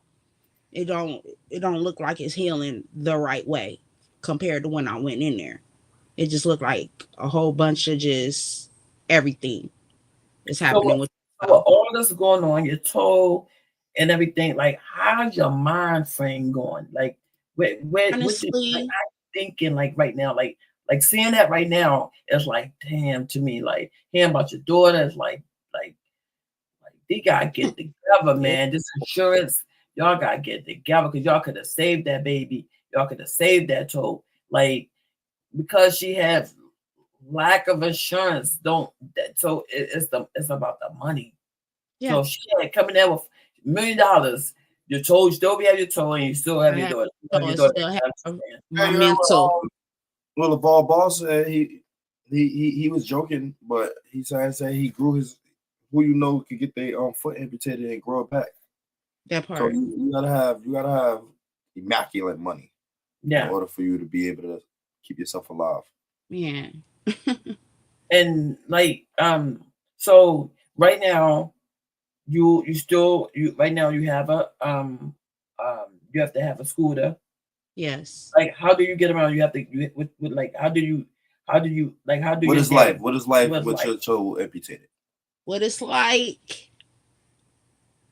it's different. It's the same in a sense, but you can notice that it's more difficult for me to climb simple stairs with groceries or whatever, or to be able to walk a couple of distances without getting tired and your leg just swell up out of nowhere. Like it's hell, but I'm blessed because I'm here. So do you have feeling in the toe? I could feel it. I could feel it when it hurts. It hurts, and I could feel it. But I feel it. I move it as if it's still there. Yeah. So, it's just the whole foot is not completely numb. Just for the record. It's numb. It's numb right now. So the foot is numb, but you still like I could still I have sensation there. I have a pulse, but it's weak. So a normal person put their hand on their pulse and feel it automatically. They got to break out certain machines to try to hear it. But I got sensation in it.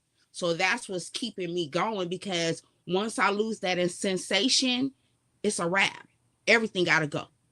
So for me to be able to still feel sensation, that lets me know like it's still life there, and I'm out of the woods, but so I don't have to worry about having more limbs cut off. As long as I have that sensation still in my foot, then it's okay. If they could work on it, if they can make it better. So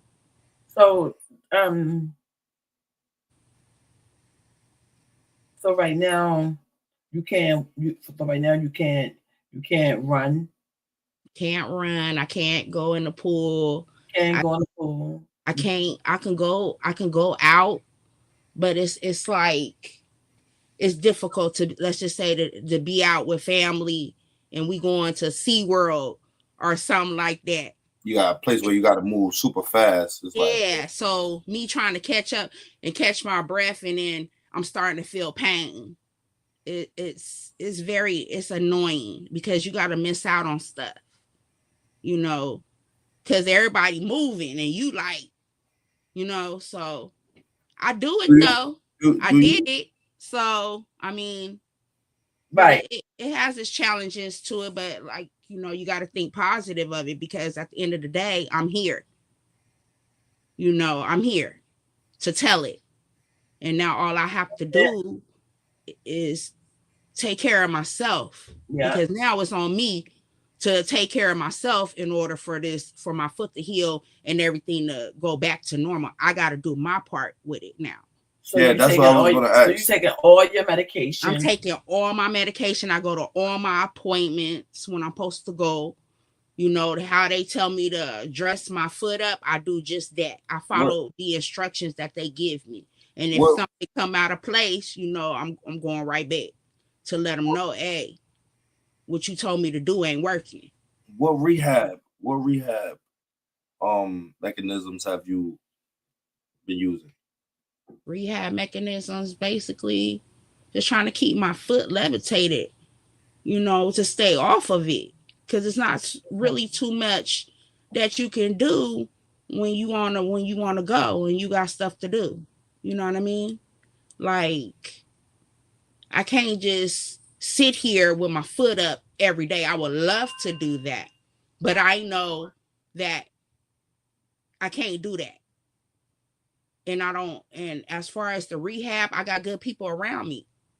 Like you, my brother. My wife, FashionMack. You know, Emily LaCruz. Like, if it wasn't for y'all, man, do you not understand? This conversation with us would not be had. I'm so grateful for y'all, because that's all I needed for so long was a good support system. And I ain't have it. I kind of still don't have it with the people, you know, on the other side of town. Yeah. But with you guys, I have it each and every day, because I know it was a work in progress to try to get my mind frame to be where it needed to be. Right now, yeah, correct. Because it was too much conversating. Like, hey, man. Yeah. I ain't keep telling you the same stuff, man. Because not I'm affected, but it's also affecting the people around me. Yeah. And that can also be an issue, because you so stuck in yourself and what you going through, you done kind of blacked out. Like, you know, you ain't even worried about, hey, your support system over here suffering too. Yeah, it's patience. It's patience more than whatever else it is. It's never neglect. I'm so sorry that they ever neglected you. You feel me? Neglected the foot, neglected your baby. Those hospitals need to be held accountable. I will hope that you're doing everything in your power for you to still keep your mental strong and live for that baby girl. Still live for your body. Your body is a living organism. So still live for, just don't let it die off. God has a way of taking things from us so he can give us things. So I don't particularly know what all of God's signs are, but we take them for face value. We never try to question them. It's crazy to hear somebody say, well, God took the foot in order to give you a better life. But we never know if that's probably what because that's tremendous neglect from those people. That's people. Well, we gonna get old back in here. Fashion. That's tremendous neglect from, how people just perceive people and how they treat people and how instantly somebody comes inside there with a toe that's still manageable to still keep alive. Your first instinct is to help that person. With these people that dealt with Toe's foot, I don't know if they took their job as serious. The way that they misguided her and misled her with information, and the direction of how they treated her toe, her foot toe. This was a impactful story. Again, we behind the scenes, so not too much everybody will see what we see or hear what we hear or go through what we go through. It took a lot for O to get to this point, to be this strong, be able to see her toe. It took a lot on a social media. It took a lot for her to even want us to even do research on toe amputation in front of her face. We have O back. So, are you okay? Yeah. She just wanted to take a time for her to be able to get herself back together. As we sat here and said, this is our special guest for the first episode of Sayless podcast, but that's still our moderator. That is our part of our campaign. This is somebody that we dearly take care of behind the scenes of Sayless podcast, and we will hope that her story is something that people will take not for granted and take for a grain of salt, that it could be you, it could be me, it could be anybody that go through this situation. You feel me? And when you have somebody close to you that's going through this situation, you also have to be mindful of what they're going through. You have to always be timid with the situation, because this is a person that's living in their truth and trying to be one with what their truth is. Like I tell sis behind the scene, like, yo, sis, I know a homeboy, you feel me? He got half his body. I'm talking about he got this in his arms, you feel me? He got no legs, he probably got nubs down there, you feel me? But he ride around on a skateboard, he own a yacht. You feel me? So it's like, for you to have just half of your body and wake up and still be able to party and go out and have friends and be out in society, it's tremendous strength. But I can't also be neglectful by just sitting here telling us that, knowing that this is painful. This is something that she's dealing with every day in her life. You feel me? She's in pain every day. Yeah. So. Every day she's in pain. She gotta eat a certain kind of way. She can't eat how we eat, down to beverage. Everything has to be zero. No carbs. No carbs. So the food has to be potassium, no sodium. No sodium. What else? Just a lot. Yeah. This was a big sigh. I know Fashion wanted me to play FYD. I know this is we actually flipped a coin to see what was gonna be the intro song, and 01. So you feel me? This right here will boost back up her vibe. You feel me? Let's get her vibe back up. Let's get her vibe back up. Back in the all this money we in the winner circle. Leave that in there, Andy. Fuck is you doing? What is you saying? Why is you playing? You know I'm the man. I said, why is you playing? You know I'm the man. Yeah. Why is you playing? You know I'm the man.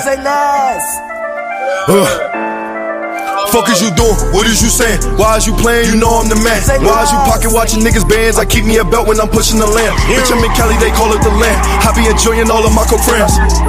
Yeah. I be enjoying all of my people like, where's the tape, Luke? Please don't make no mistake, I will face you. Talk on the net, but the niggas won't face you. Niggas be stuck on that pussy shit, phase who? If it's water, my niggas gon' grab him. If he uptight, my niggas gon' stab him. If he chat, then we making his face hot. We be running the players who play stop. Fuck a wine, my niggas some OGs. When I jumped up the porch, it was both feet. I was taught how to move by the OGs. I was never considered no young nigga. Since a child, I ain't played by my funds, nigga. And I always kept me a gun, nigga. Had to man on myself, get it done, nigga. If you look up, I'm still on that run. And I cash out for real, I don't speak a lie. Yes, we back up the benches to bleed the spies. And we fuck up the roads with demons. Life is good, but you wouldn't know the meaning. When I pop on my diamonds bling, Louis Tim's with the matching beanie. And my coke cost 5 racks easy. Like fuck is you doing? What is you saying? Why is you playing? You know I'm the man. Why is you pocket watching niggas bands? I keep me a belt when I'm pushing the lamp. Bitch, I'm in Cali, they call it the land. I be enjoying all of my coke friends. Yeah, I be enjoying all of my. Like fuck is you doing? What is you saying? Why is you playing? You know I'm the man. Why is you pocket watching niggas bands? I keep me a belt when I'm pushing the lamp. Bitch, I'm in Cali, they call it the land. I be enjoying all of my coke friends. Yeah, I be enjoying all of my. Keep this shit in the winner circle.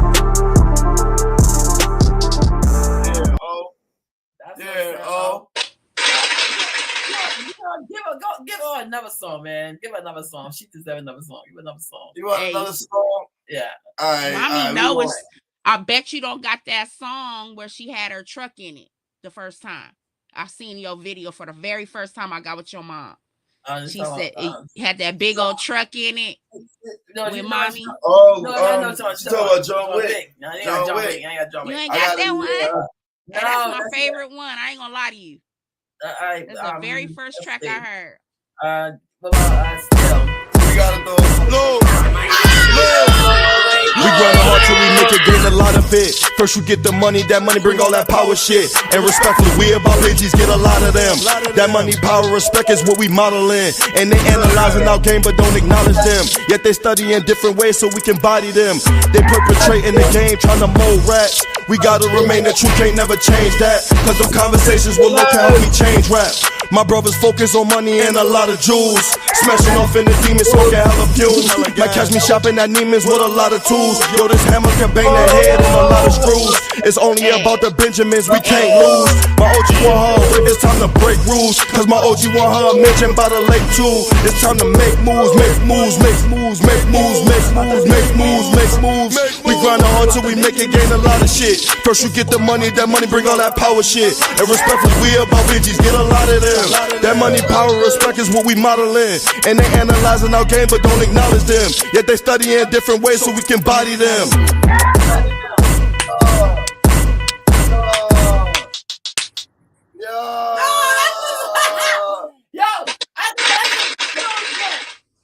Come on, man. We got to throw it back one time for the All About the Benjamins podcast, man. Yo, that was crazy. That was crazy. They walk so we can jump. You feel me? For sure. You feel me? You feel me?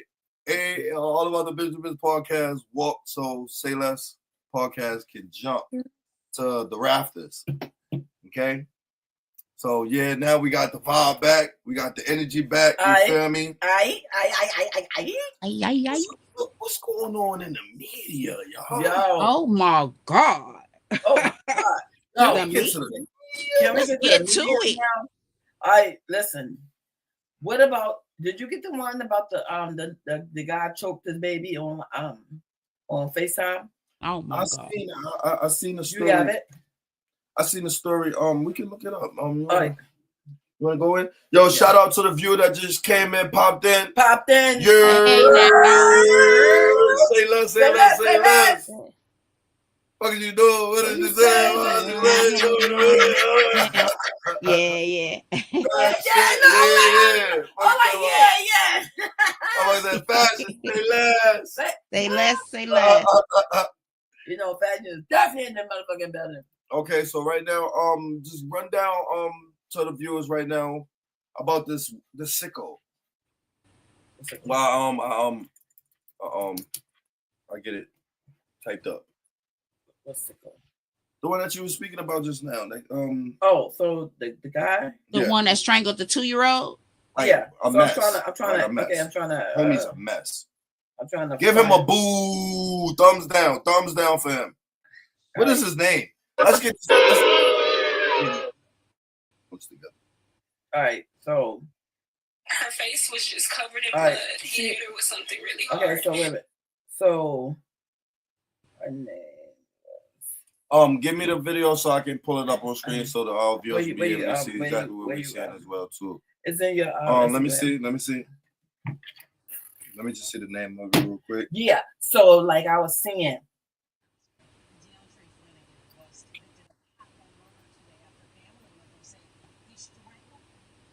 What you saying? I was hearing something. I was like, oh, that was the video playing. Houston man, right? Yeah. I think that's doing her research in the background. Oh, okay. I was wondering, like, what's going on? Yeah, she's doing her research in the background. I actually have the video right here. Okay. I'm gonna bring it up on screen so we'll be able to watch it. So. This is sick, guys. This is sick, and I don't advocate this, but we're gonna let the video do what it do right now. Play it some. Yeah. I'm Caroline Collins, and this is Fox 26 Crimes of the Heart. First, a mother's heartbreak. She tells us the story of watching FaceTime as the father of her child kills the 2-year-old. DeAndre Flanagan's bond was previously. Yo, that shit got me pissed off. I ain't even gonna lie. What his name? Deontay. Investigators say that he. Yo, that right there got me pissed. What's his name? Sorry. Previously said at $1 million. You're a bozo. Bozo. Wow. Mother's heartbreak. She tells us the story of watching FaceTime as the father of her child kills the 2-year-old. Yo, that's probably right there. Crazy, right there. So, yo, shout out to the other viewer that just popped inside here. Shout out, we got our 5th viewer.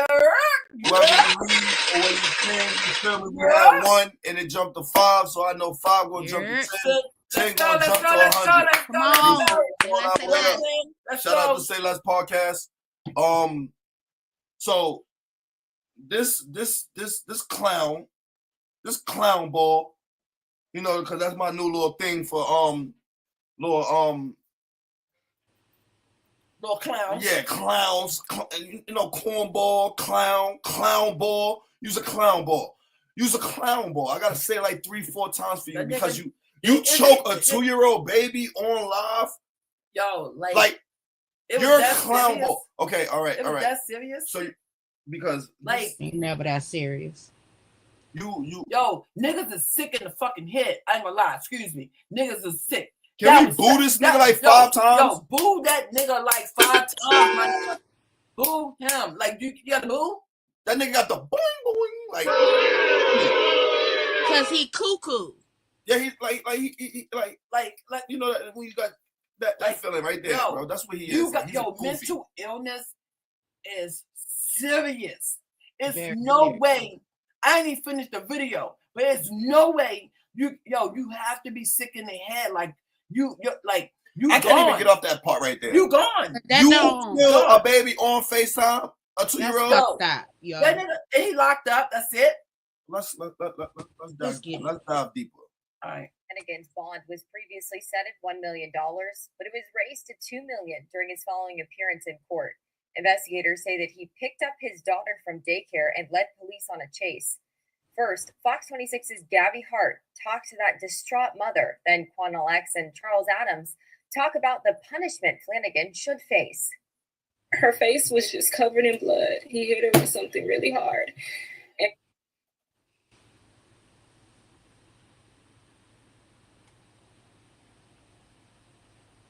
Yo, you go on a chase with your child. Yo, whoever in jail need to handle him. Seriously. Oh, yeah, they're gonna handle him. Allegedly. We're not inciting no violence. Allegedly, okay. He needs to be handled. Yeah. Because we're not inciting no violence. We're not inciting no violence, but that right there got me pissed off. You bash a baby in the head. And in front of the mother, you bash the baby on FaceTime over a passcode. How do you go on a high-speed chase with a child? Fucking you don't have weird. the right thought in your mind and say, I have my child in the car. Let me just he's gone. He's gone. The mental is gone. Like he's gone. He's gone. He's gone. He's gone. That's what I'm saying. People is crazy.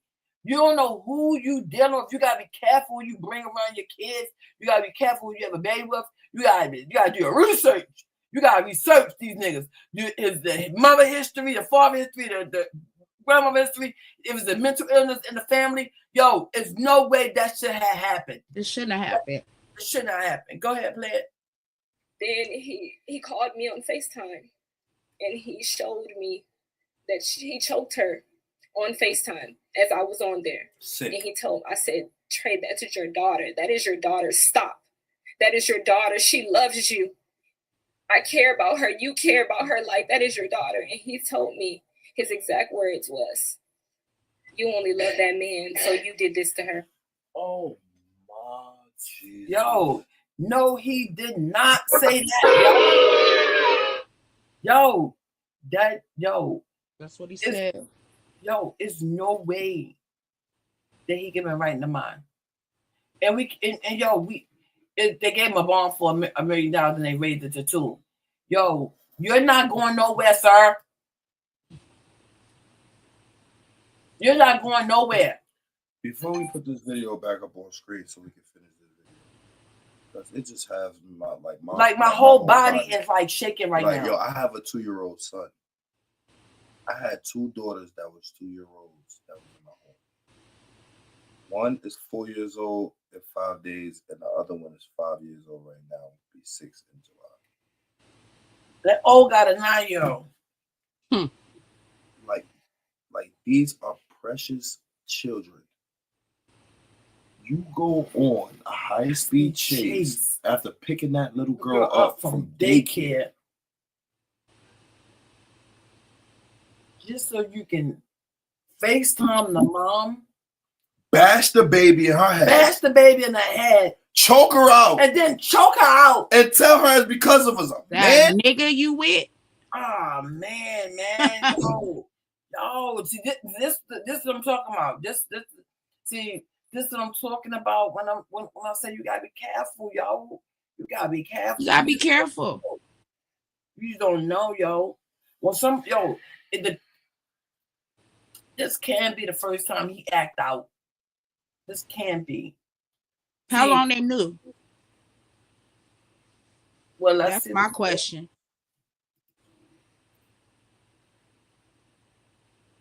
Kristen Watson tells Fox 26 she's still numb and in shock. Around 10 o'clock Monday morning, her child's father, identified by police as 25-year-old DeAndre Flanagan, stormed into her job at Walmart in North Harris County. He had their 2-year-old daughter, Zavea Marie, who had just been dropped off at daycare, in his arms, and he began screaming at Watson. He just wanted my phone. He's screaming at me, cursing me out, telling me, what's the passcode? Tell me the passcode or she's going to get it.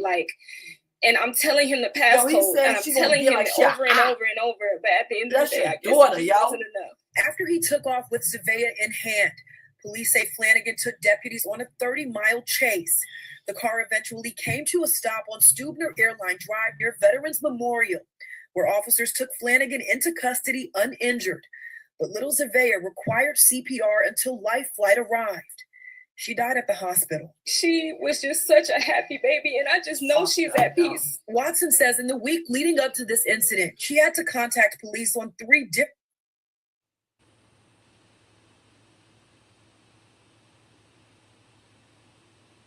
This is sick. Occasions about Flanagan, but she was told there was nothing they could do. The first day he took my child, I was giving her a bath in the tub. He stormed in and he took her out the tub. She wasn't even dressed. And he just took her out the house and drove away in the car. We've been going our separate ways. And I let him be, but he couldn't let me be. He couldn't let me be happy. He couldn't let me move on with my life. This family now sharing their story, hoping it helps someone else. And I wonder about how many others of theirs is around the world right now. That's what I'm saying. That's having the same. That's what I'm saying right there. See how people say, oh, Shannon story. Yo, if you don't share your story, then nobody won't know. You know what I'm saying? So, yo, this should never have happened. You can play it again. You can finish playing it. But I'm pissed off. This should never have happened at all. At all.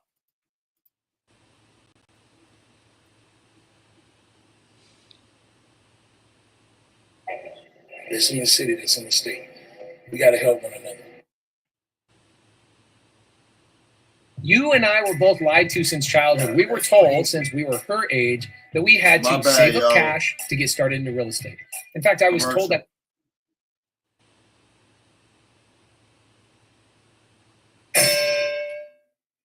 Charles, there was an awful case here in. Okay. Commercial.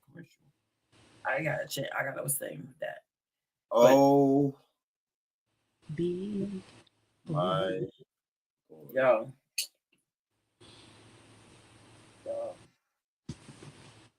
There's no way you can ignore something like this. My heart really goes out to her. You know shout out to the Watson. Well, not shout out, but condolences to the Watson family. Yo, there's no way. What should happen? You are a father. that knows that you're taking the life of your child. Well, but you got 2-year-old. You can put your 2-year-old in a car, go on a chase, and then smash him, his head, and then choke him. Yo, you got it. He need like Donald Trump said, to bring back the death penalty. He needs the chair. I mean, I'm not really advocating for Donald Trump because, but that right there, he don't need a. Why would I keep paying tax money for him to eat and chill out and be playing games and getting iPads and all that, phones and food and everything in jail? He gonna live in jail. He gonna live in jail like he's out living outside. He gonna wear clothes. He gonna chill. He gonna meet bitches. You know what I'm saying? Right. You know, he gonna do the same thing he doing outside, and he young too. So they gonna probably give him 25 to life. Like what they gonna like? So currently he's in jail at this moment. Yeah. His bail is first it was 1 million. They upped it to 2. So you're in jail because you killed a 2-year-old. No, you're in jail because you killed your daughter, my nigga. That it was a 2-year-old. Yo, what you picked on somebody that couldn't fight back? Yo, you need your ass whipped. I'm sorry. I don't condone violence, but this right here, his mother need to come and whoop his ass. Yo, yeah. That's it. There's no way. If that was my son, I ain't gonna lie. If that was my son, I'd be like, yo, let me handle him. I will handle him. Trust me. This wrath I put on him, I will handle him. It's no way. It's not even sinking in his head right now. He don't care. That bitch ain't with that nigga, though. He ain't thinking about his kid. That's what he's saying. That's what he's saying. That's what he's saying. Oh, I bet you that bitch ain't with that nigga now, huh? That's disgusting. Very, very disgusting. Very disgusting.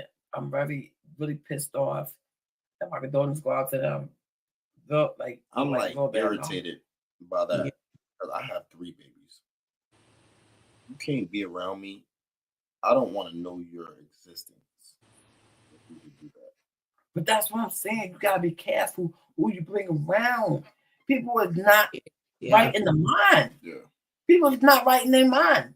You know what I'm saying? They just not right in their damn mind. There's no way that should have happened. And like I said, I'm quite sure other accidents or incidents have happened prior where, let's say, she could have helped and saved her baby and got away from him. But because he's the father, I believe that's the reason why, you know what I'm saying? She probably needs some help. And he was the one that helped her. We got a lot of stories that's coming up this week about domestic violence and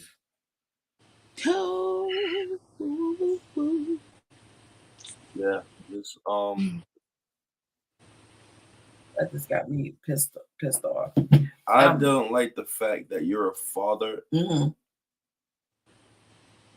First of all, you're a human being that can kill a kid. You are a clown ball.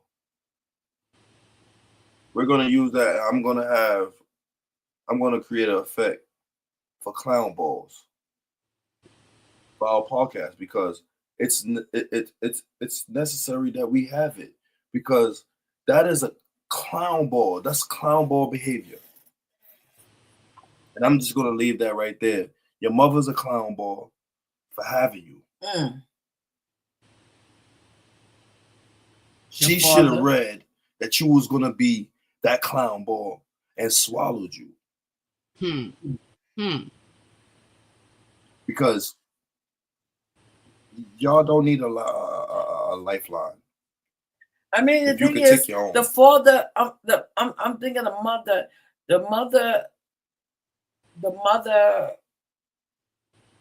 As a mother, And I'm on here. I'm a son, but I'm speaking to two mothers. But you have two sons, Fashion. You feel me? If you heard, well, one of your sons don't have no children, so it would be me. If you heard that I choked Sophia, or I choked True, or bashed Satan's head, how would you perceive me? How would you, as a mother, will you still love your son? Not at all. Nope. I would not want to deal with you no more. I don't want the kids around you no more. I mean, like if I don't do something to you as a mother, because I brought you in this world, I take you out this world, I mean that shit. There's no way that you're supposed to be doing something like that to some infant little kids. Helpless people. These are helpless kids. That little 2-year-old was so helpless. She ain't know what was going on. This is her dad. This is her dad, man. And then you took her from daycare. Like you already plot and planned this. You meditate this. That's the reason why he should not get out of jail. He should go straight to electric chair. There's no reason why us taxpayers should be paying for him to be in there. There's no reason. I put that in the sicko cornball category. I will make sure that he's at the top of the list, along with the other cornball clown that we're gonna be talking about coming up in this weekend. Those two are the first two, and I'm gonna nominate inside the clown ball Olympics. That's crazy. I'm really over that. And that was over a year ago. So you're still breathing right now, while that little baby is not. I don't like that.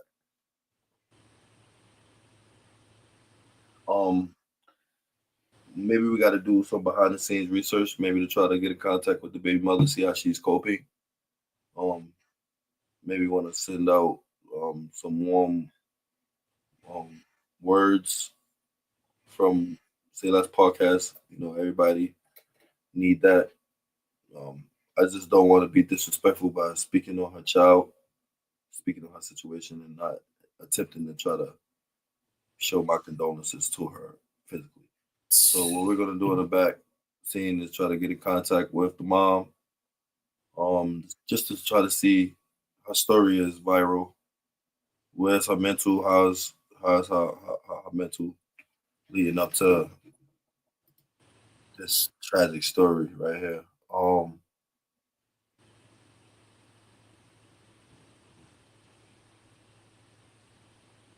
Okay, somebody was just giving me some pointers on Twitch. Okay, bro. I see that he views for streamboo.com. I don't know what he's doing, but all our views will be authentic. What do you say? Keep you viewers on streamboo.com. Move the space. Yeah, that's not something that we're worried about. Again, thank you for your input. I would definitely look at it. But how we're running things at Sayless Podcast, we're gonna be authentic. We're gonna be authentic with everything that we do, especially our views. How y'all feel? How y'all feel about the first podcast? Like, how do you feel about the rollout? How do y'all feel about the next coming few days? What we gotta get in tune with? I know I got a lot of work to do after this, getting this intro video together. So that's what we're gonna be working on throughout the week. I say by next week we'll have the official Sayless intro video together. Yeah. But give y'all the floor. How do y'all feel about the first podcast? I mean, honestly, It's a little kink. It had kinks in it. You know what I'm saying? And things that we need to fix. I see that. But overall, the old telling her story and hearing that story right there, you know, there's no kinks in that. There's no kinks in that. All that was real. And it is. And that's the feeling that we want to have here at Sayless. It just nothing is scripted. It's very precise. Detail into it. It's very precise. It is no way should have went through what she went through, and this girl shouldn't, like you said, try to reach out to her and see how her mental is. But just trying to just deal with old mental right now, that's the most important thing right now. So, with this podcast and everything going on, I think this is a good thing for her to keep her mind off of it, and to have something to say it's mine's, my face on it. Go see me here if you want to say something. Say it here so I can, comment back on it. But you at the same time you're watching me though. You're watching me. You're watching me. So, and of course, 9 times out of 10 people don't see the live streams firsthand. Mm-hmm. They always go back to it later on. Yeah. So we're expecting and anticipating that traffic. But each one teach one. Word of mouth spreads a long way. Let people know how dedicated we are. We're spending a lot of money behind the scenes. We also doing a GoFundMe for O. Yeah. We're doing a GoFundMe for O. So if y'all want to support without bagging, but I bag. To help with hospital costs, to get her better health, so they won't have to ever take any more of her toes or her feet or her leg, because her insurance is not covering this stuff. She need a pump. They're not covering this stuff. Not saying that we can't afford to buy it, but we do need help. And I'm not afraid to say that we do need help, and just keep her healthy. And I'm not asking for a lot or whatever case may be. It's like I said, it's a GoFundMe for her. Her story is on there, and I appreciate it. We have Cash App, Sayless Cash App. It's on the screen. Okay. So Sayless Cash App too. If you want to send something there to keep us going, and help us stay on. I appreciate it. I bag. And yeah, just hearing the stories and what you think, just hearing this story, hearing that story right there. You had a baby just lost. Not just lost, but you had a baby lost. Did that trigger you? How did that affect you? Because you also said something happened after you had the baby, and then somebody threw something to do it away. Yeah, my baby father, Eric Thomas, threw my daughter's ashes in the damn trash, as if I wasn't going to have any emotion towards that. And that triggers a lot to hear that girl say that young girl to be able to sit here and not even be able to hold her baby. Hold on. You say he threw your Ivy's ashes, you saying? Yes, my first daughter's ashes got thrown away by my baby's father, Eric Thomas. You see with the rest of my shit, as if it was trash and he didn't give a damn because, you don't need to be sad no more. That's not your call. To tell me how I'm supposed to feel about anything in the process and how long it's going to take. Whenever I'm done processing it, that's how long it's going to take. Can't nobody sit here and tell me shit when it comes to my daughter, Now, if her daddy did it, yeah, it'd be a whole different emotion. But it's my other kid's father that did it. I would, like I said, I would never do nobody kids like that. Have respect for mine. On the cornball, not clownball. Cornball. Yeah, no, he's cornball. He's cornball. He's cornball. Clownball is like. Nah, he don't get. He's sick in his own goddamn. That's borderline clownball. Yeah, like you feel me.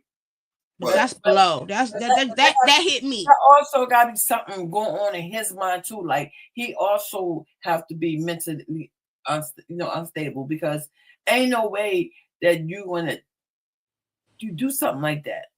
Like that means a lot to a person.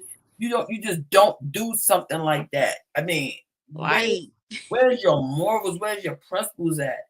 Where you're a dad? Why would you do something like that? Oh, because it's not your baby. Oh, I don't want you to be sad. That's not, like I said, that's not on you. You're not her father to even make a decision like that. You understand me? You did that to hurt me because you knew how much I love that girl, how much I wanted that baby. It wasn't about you caring about how I felt about it. It wasn't your call to throw nothing of mine away. I don't give a damn how you feel about anything. That is not your place to do that to my child that I gave birth to. That's like me going to your kids, being hella disrespectful to them just because you're not my kids. That's not me. No, you're right. You know what I'm saying? You're supposed to love them kids if you with somebody that got extra kids. That's just what it's supposed to be. You don't sit here whether it's in form where you could physically touch or not. That is my kid. I have to deal with that pain every single day. That's fucked up. That's not your call. I look at my daughter now and it hurts me because she not, like, I don't even have it here.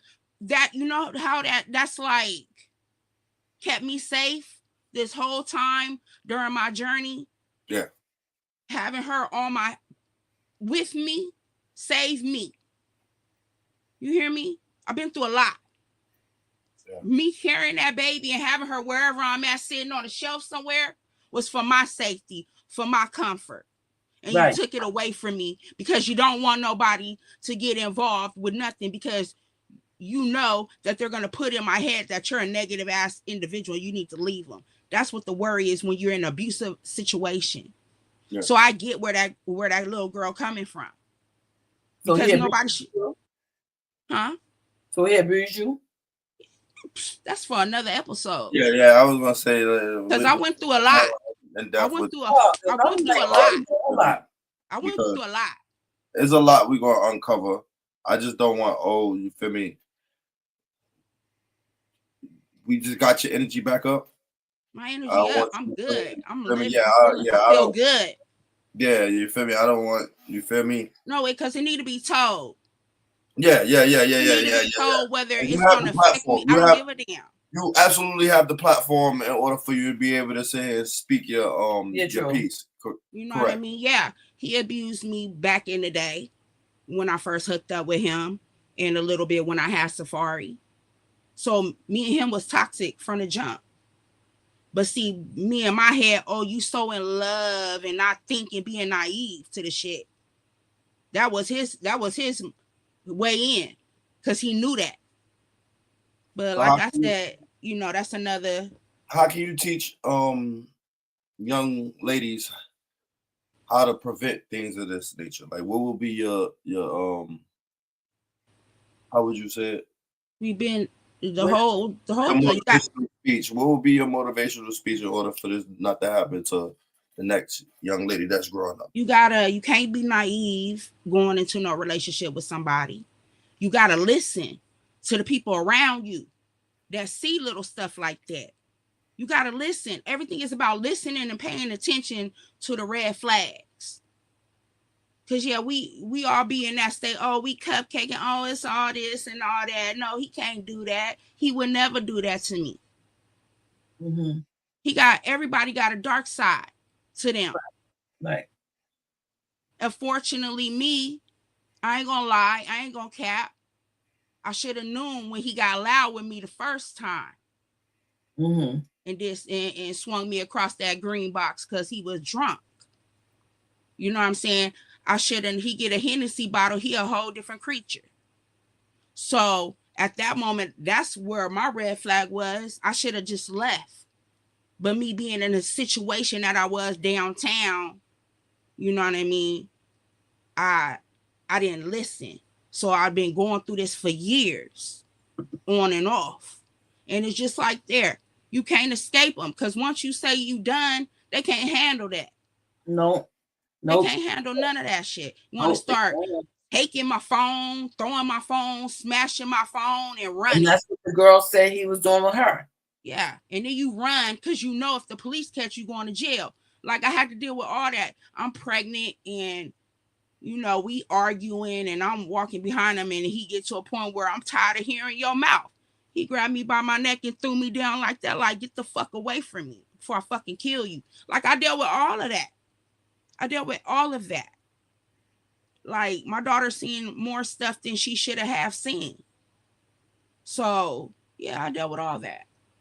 He's a real motherfucker. And at least, well, he's not around anymore. He's not around anymore. Thank you, Jesus. And because he was causing problems. Whether he want to admit to it or not, he was causing them problems. For that. You would clap it up for that. So. Definitely.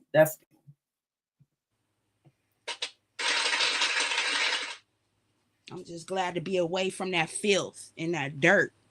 You know, all that negativity. Everybody want to claim to be on your team and they care so much. But in reality, baby, they don't care about you. You think somebody wants to sit here and listen to you vent to them 9 times out of 10? No. But will they fake it till they make it? Yes. And have you thinking a whole bunch of stuff. And so now at this point, you're running your mouth because you think that person is worthy enough or you could trust them. But in fact, they running your business all over town like you ain't shit. So, you know, I get it. I feel for that. I feel for that lady on everything I love. Nobody should have to go through that, period. That was just a coward move on his part. He's a wimp. He's everything to me. He's a fuck nigga. I don't like him. He need to be put under the jail. Okay, so just stand on that topic of, you know, just abusiveness. We not coming to get you for no bread. If you do that and you get your own bread on. I'm sorry, breaking up. And just the proper ways of separating when you don't feel like you could do it anymore. Because 9 times out of 10, a lot of it leads to argument, bashing each other. And these are people that loved each other for a long time. That if somebody would say something to them, they would try to take their head off. So, how do you go from that to just wanting to be divorced? And how can we go about not having this in physical altercations every single time?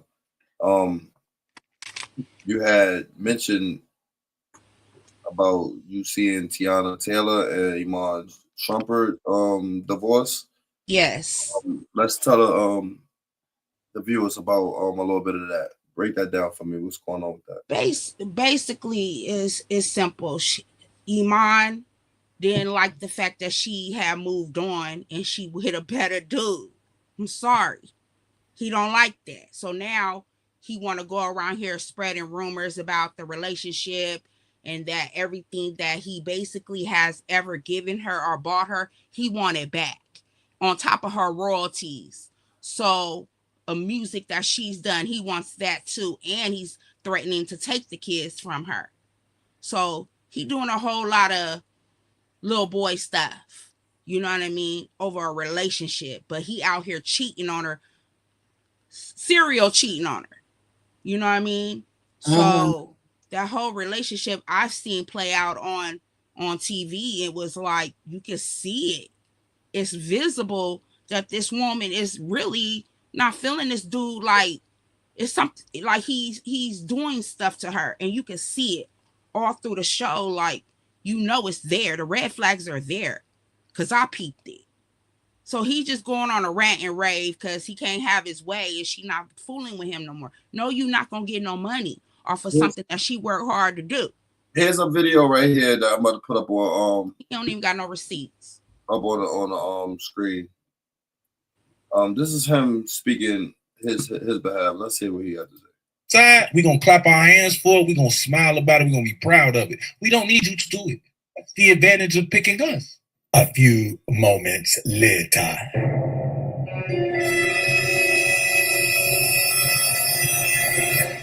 Do me a favor and see what her bottle is. Y'all make the exact same face. Y'all ask for more favors than anybody in this house. And when y'all get asked something, y'all both want to make a favor. Wait, excuse me? Y'all are the most favorite. You her husband. Don't try to make her mama kick you out this house.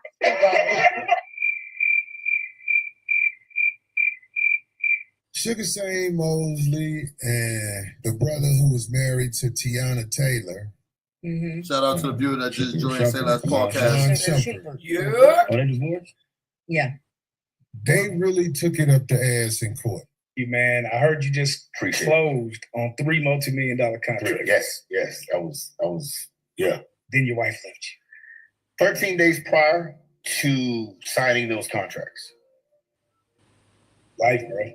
So are you asking a question? Yeah, I guess the question is, man, did that make you be like, well, maybe this is timing, it just is what it is, or like, did you have any type of reservations about that? I had a revelation, and the revelation is young kings, focus on the bag.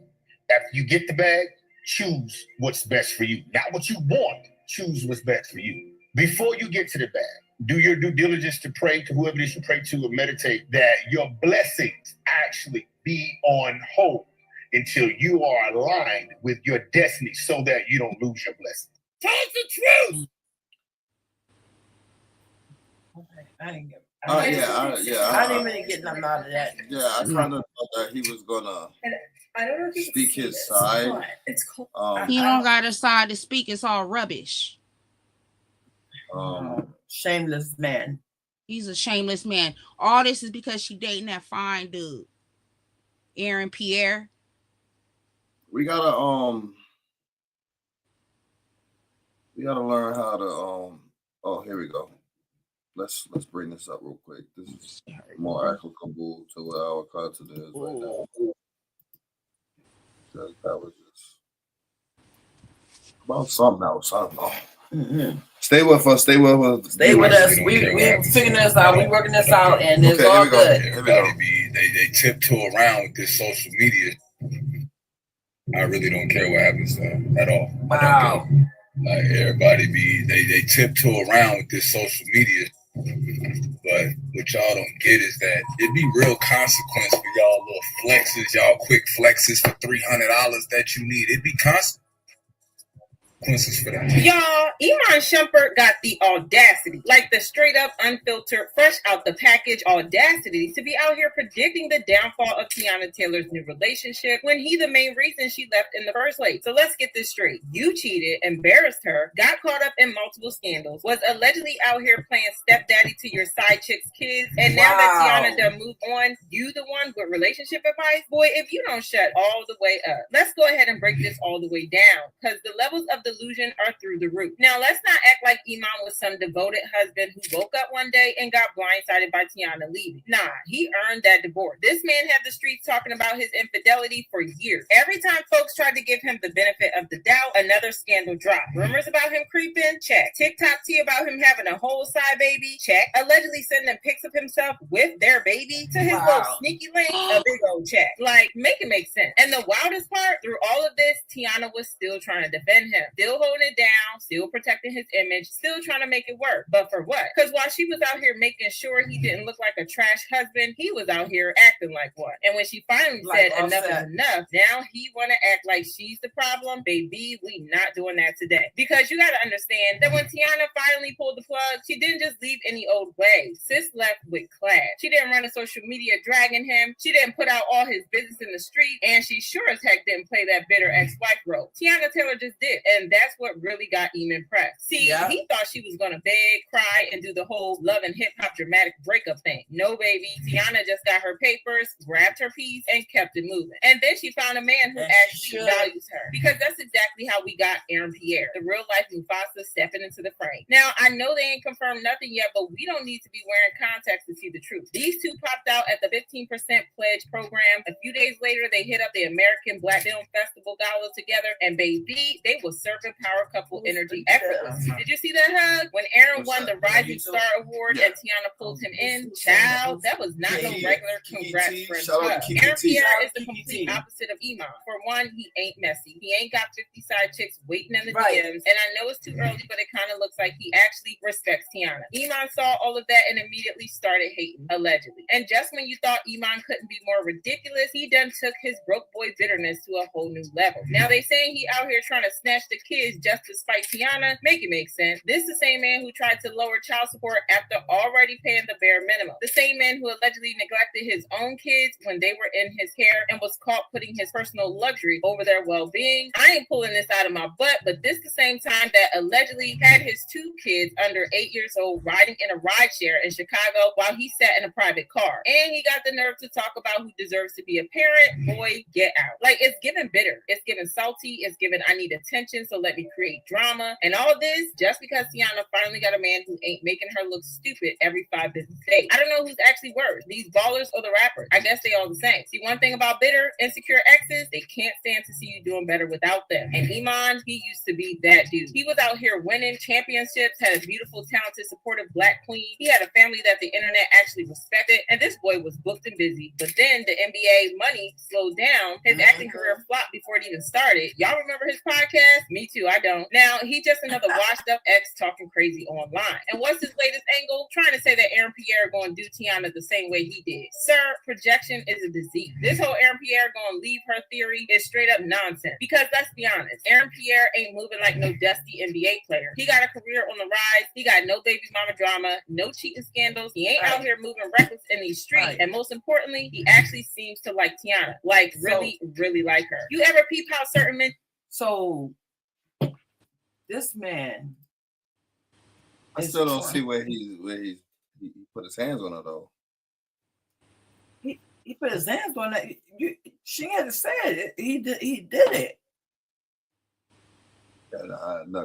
I see anything else, but I didn't see that part. Oh, you ain't hear that? How he beat her? He used to beat her up. No. I'm not familiar with that.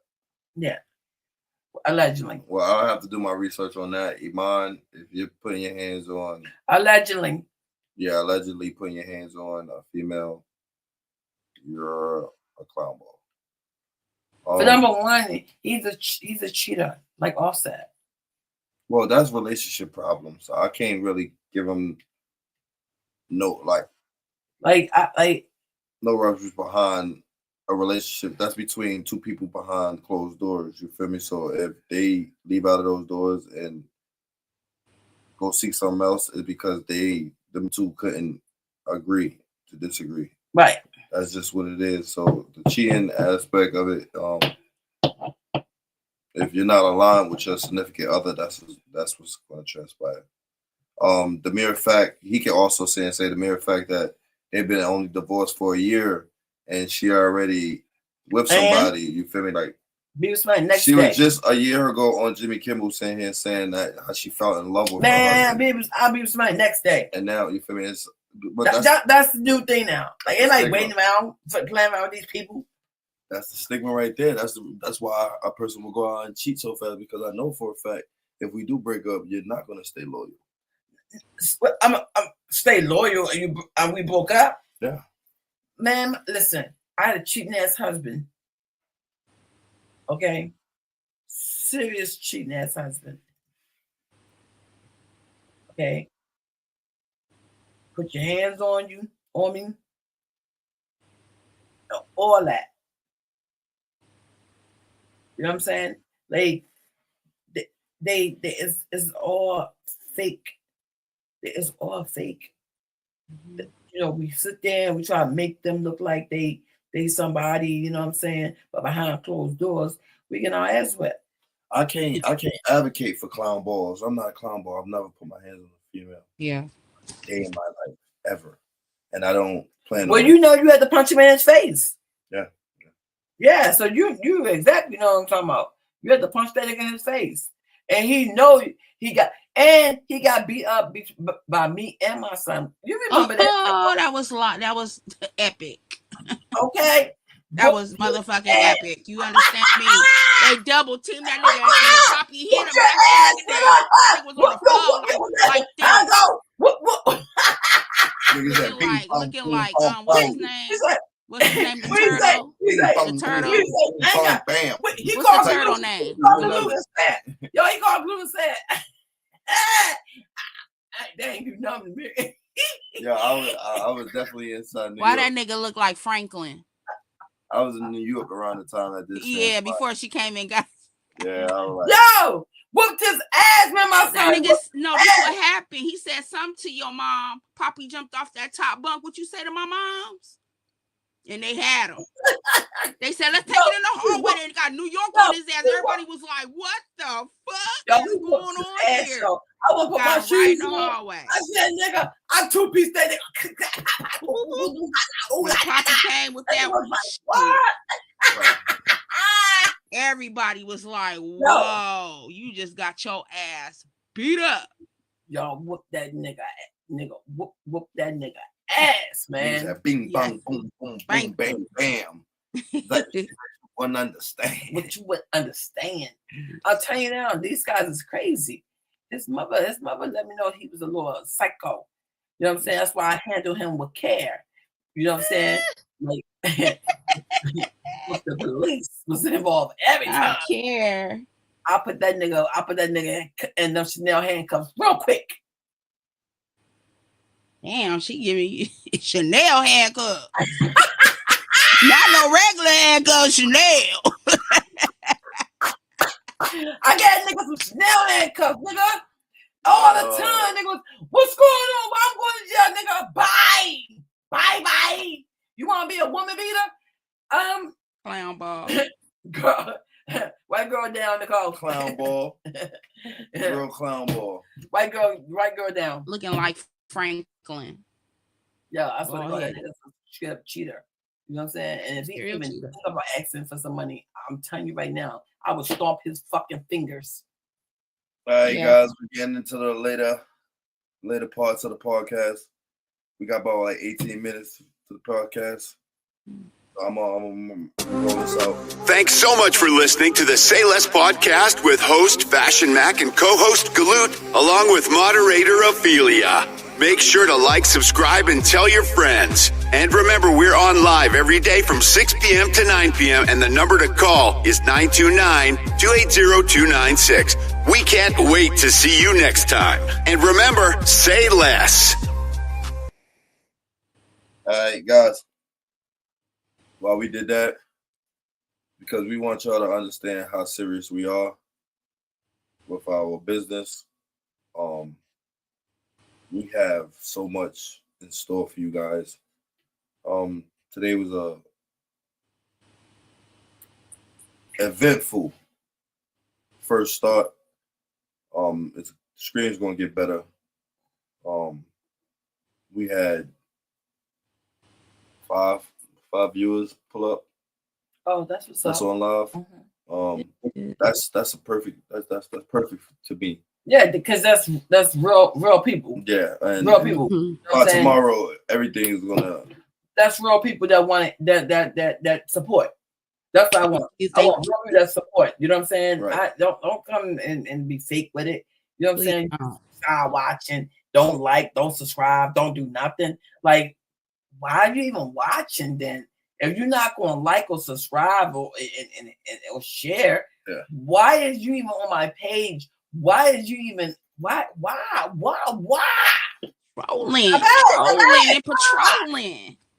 Trolling. Well, if that's what you they doing, on patrol. They top flight security. Bro. All in your shit. No, seriously. That part right there. But you already know, Big Loot. Fuck is you doing? What is you saying? Why is you playing? You know we the man. You feel me? You gotta play it. We with FashionMack. Say less. And Big O with the juice. And listen.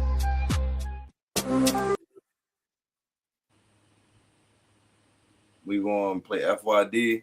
Take us out of here. Thank y'all for coming, showing support. Tomorrow is gonna be eventful. We can't wait to get on stream with y'all and talk more with y'all tomorrow. Hope everybody get home safe. Yeah. Whoever's outside driving, get home safe. And if you in a abusive relationship, yes, please seek help. You know what I'm saying? If you know anybody, that's in a situation like that, if you know anybody that's man that's cheating and they beating a woman and the kids is involved and stuff like that, you know what I'm saying? They call it snitching. I don't call it snitching. I call it helping. Call Sayless podcast. We'll get it in. Yeah, call call Sayless podcast. We'll help you out. There's no way that you should be in a relationship like that and you can't get no help.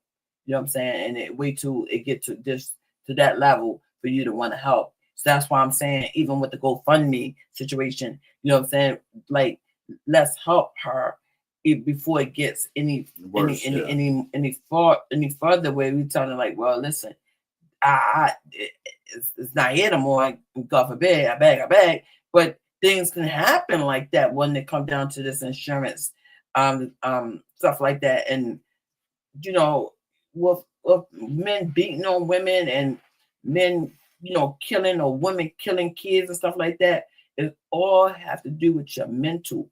You know what I'm saying? That's the reason why it's okay to go get a therapist, because maybe if he had a therapist, he got to talk that shit out with the therapist. You know what I'm saying? Cheating and all that stuff like that, that's just a habit in them. You know what I'm saying? It's a lot of bad bitches out here. It's bad bitches, bad bitches. Hey, bitches, bad bitch. You go get a BBL or anything like that, you're a bad bitch or whatever case may be, or whatever you call it, however you want to write it up or whatever. You know what I'm saying? But you don't keep that man. So you go get all that work done and he still leave you for a regular girl that just don't got nothing done. You know what I'm saying? So you got, do things for yourself. If that makes you happy, self-love. That self-love. If that makes you happy, then go get it done, and be careful. Pick who, do your research on that as well, and and please do your. Let's just start doing our research. That's exactly. Yes. Shout out to J Main, because he made that viral. Do your research. Like, people don't understand how vital it is to really honestly do your own research on things. You'll figure life out. You'll figure your own life out when you research what you want to do and the path that you want to take. You'll figure your life out. So how would they know the GoFundMe? What is the information for that? Yeah.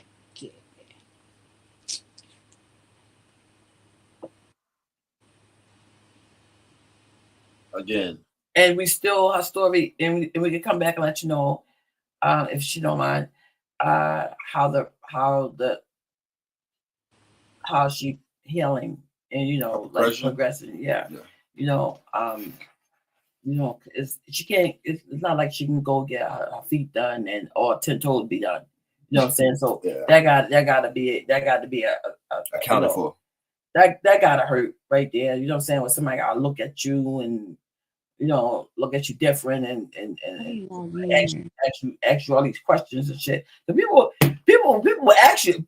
was like bold with the shit. They come out and actually like, what happened to your feet? You know what I'm saying? It's none of your damn business. Say less. Say less. You know what I'm saying? All you gotta do is say less. Do the other toes. I'm gonna put a diamond on this one. You know what I mean? We gonna have some done up socks. What we about to do right now? So wait a minute. So she's gonna tell about the One sec. You got it or no? Not yet. I'm signing in. Hey, wow, doing that. Doing that. A little bit of music from Guloot. Yeah. No. Right now. What my son Snoop said, this beat wild as shit.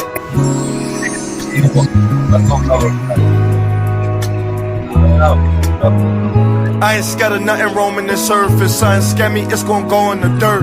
It's gon' go in the dirt. I ain't scared of nothing roaming the surface. Something scammy, it's gon' go on the shirt. It's gon' go on the shirt. I'm getting older, put this weight up on my shoulders.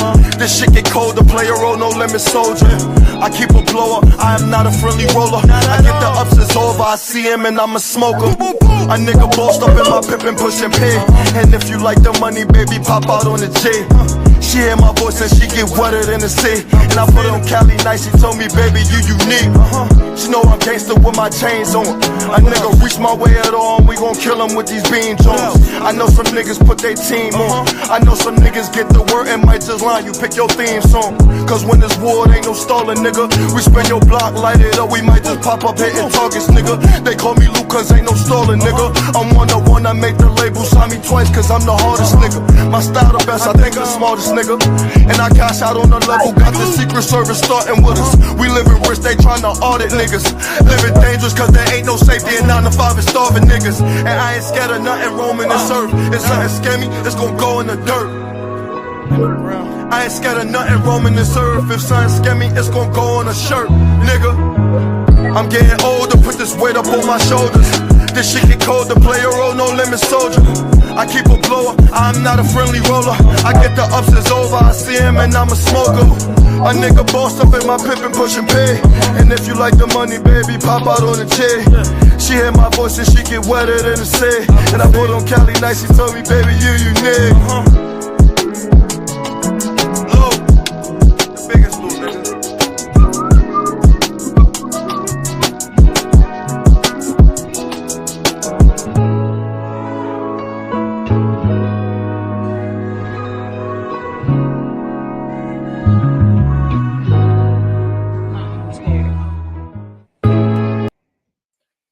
So you feel me? That was. It ain't popping. It's not popping up what I need for it to pop up. Okay, so next time, tomorrow. It maybe. Just say, yeah, it don't say. Yeah. So okay, that was Guloot Flow. That shit. Major streaming platforms is everywhere right now. Mm-hmm. You can go listen to Guloot Flow right now. Go run that up. But what we're gonna do right now? We're gonna take it out. What FYD? Know all this money, we in the winning circle. Say less. Leave that in there, Andy. Fuck is you doing? What is you saying? Why is you playing? You know I'm the man. I said, why is you playing? You know I'm the man. Yeah. Why is you playing? You know I'm the man. Say less. Fuck is you doing? What is you saying? Why is you playing? You know I'm the man. Why is you pocket watching niggas bands? I keep me a belt when I'm pushing the lamp. Bitch, I'm in Cali, they call it the land. I be enjoying all of my co-friends. Yeah, I be enjoying all of my people like, where's the tape, Lou? Please don't make no mistake, I will face you. Talk on the net, but them niggas won't face you. Niggas be stuck on that pussy shit, phase who? If it's water, my niggas gon' grab him. If he uptight, my niggas gon' stab him.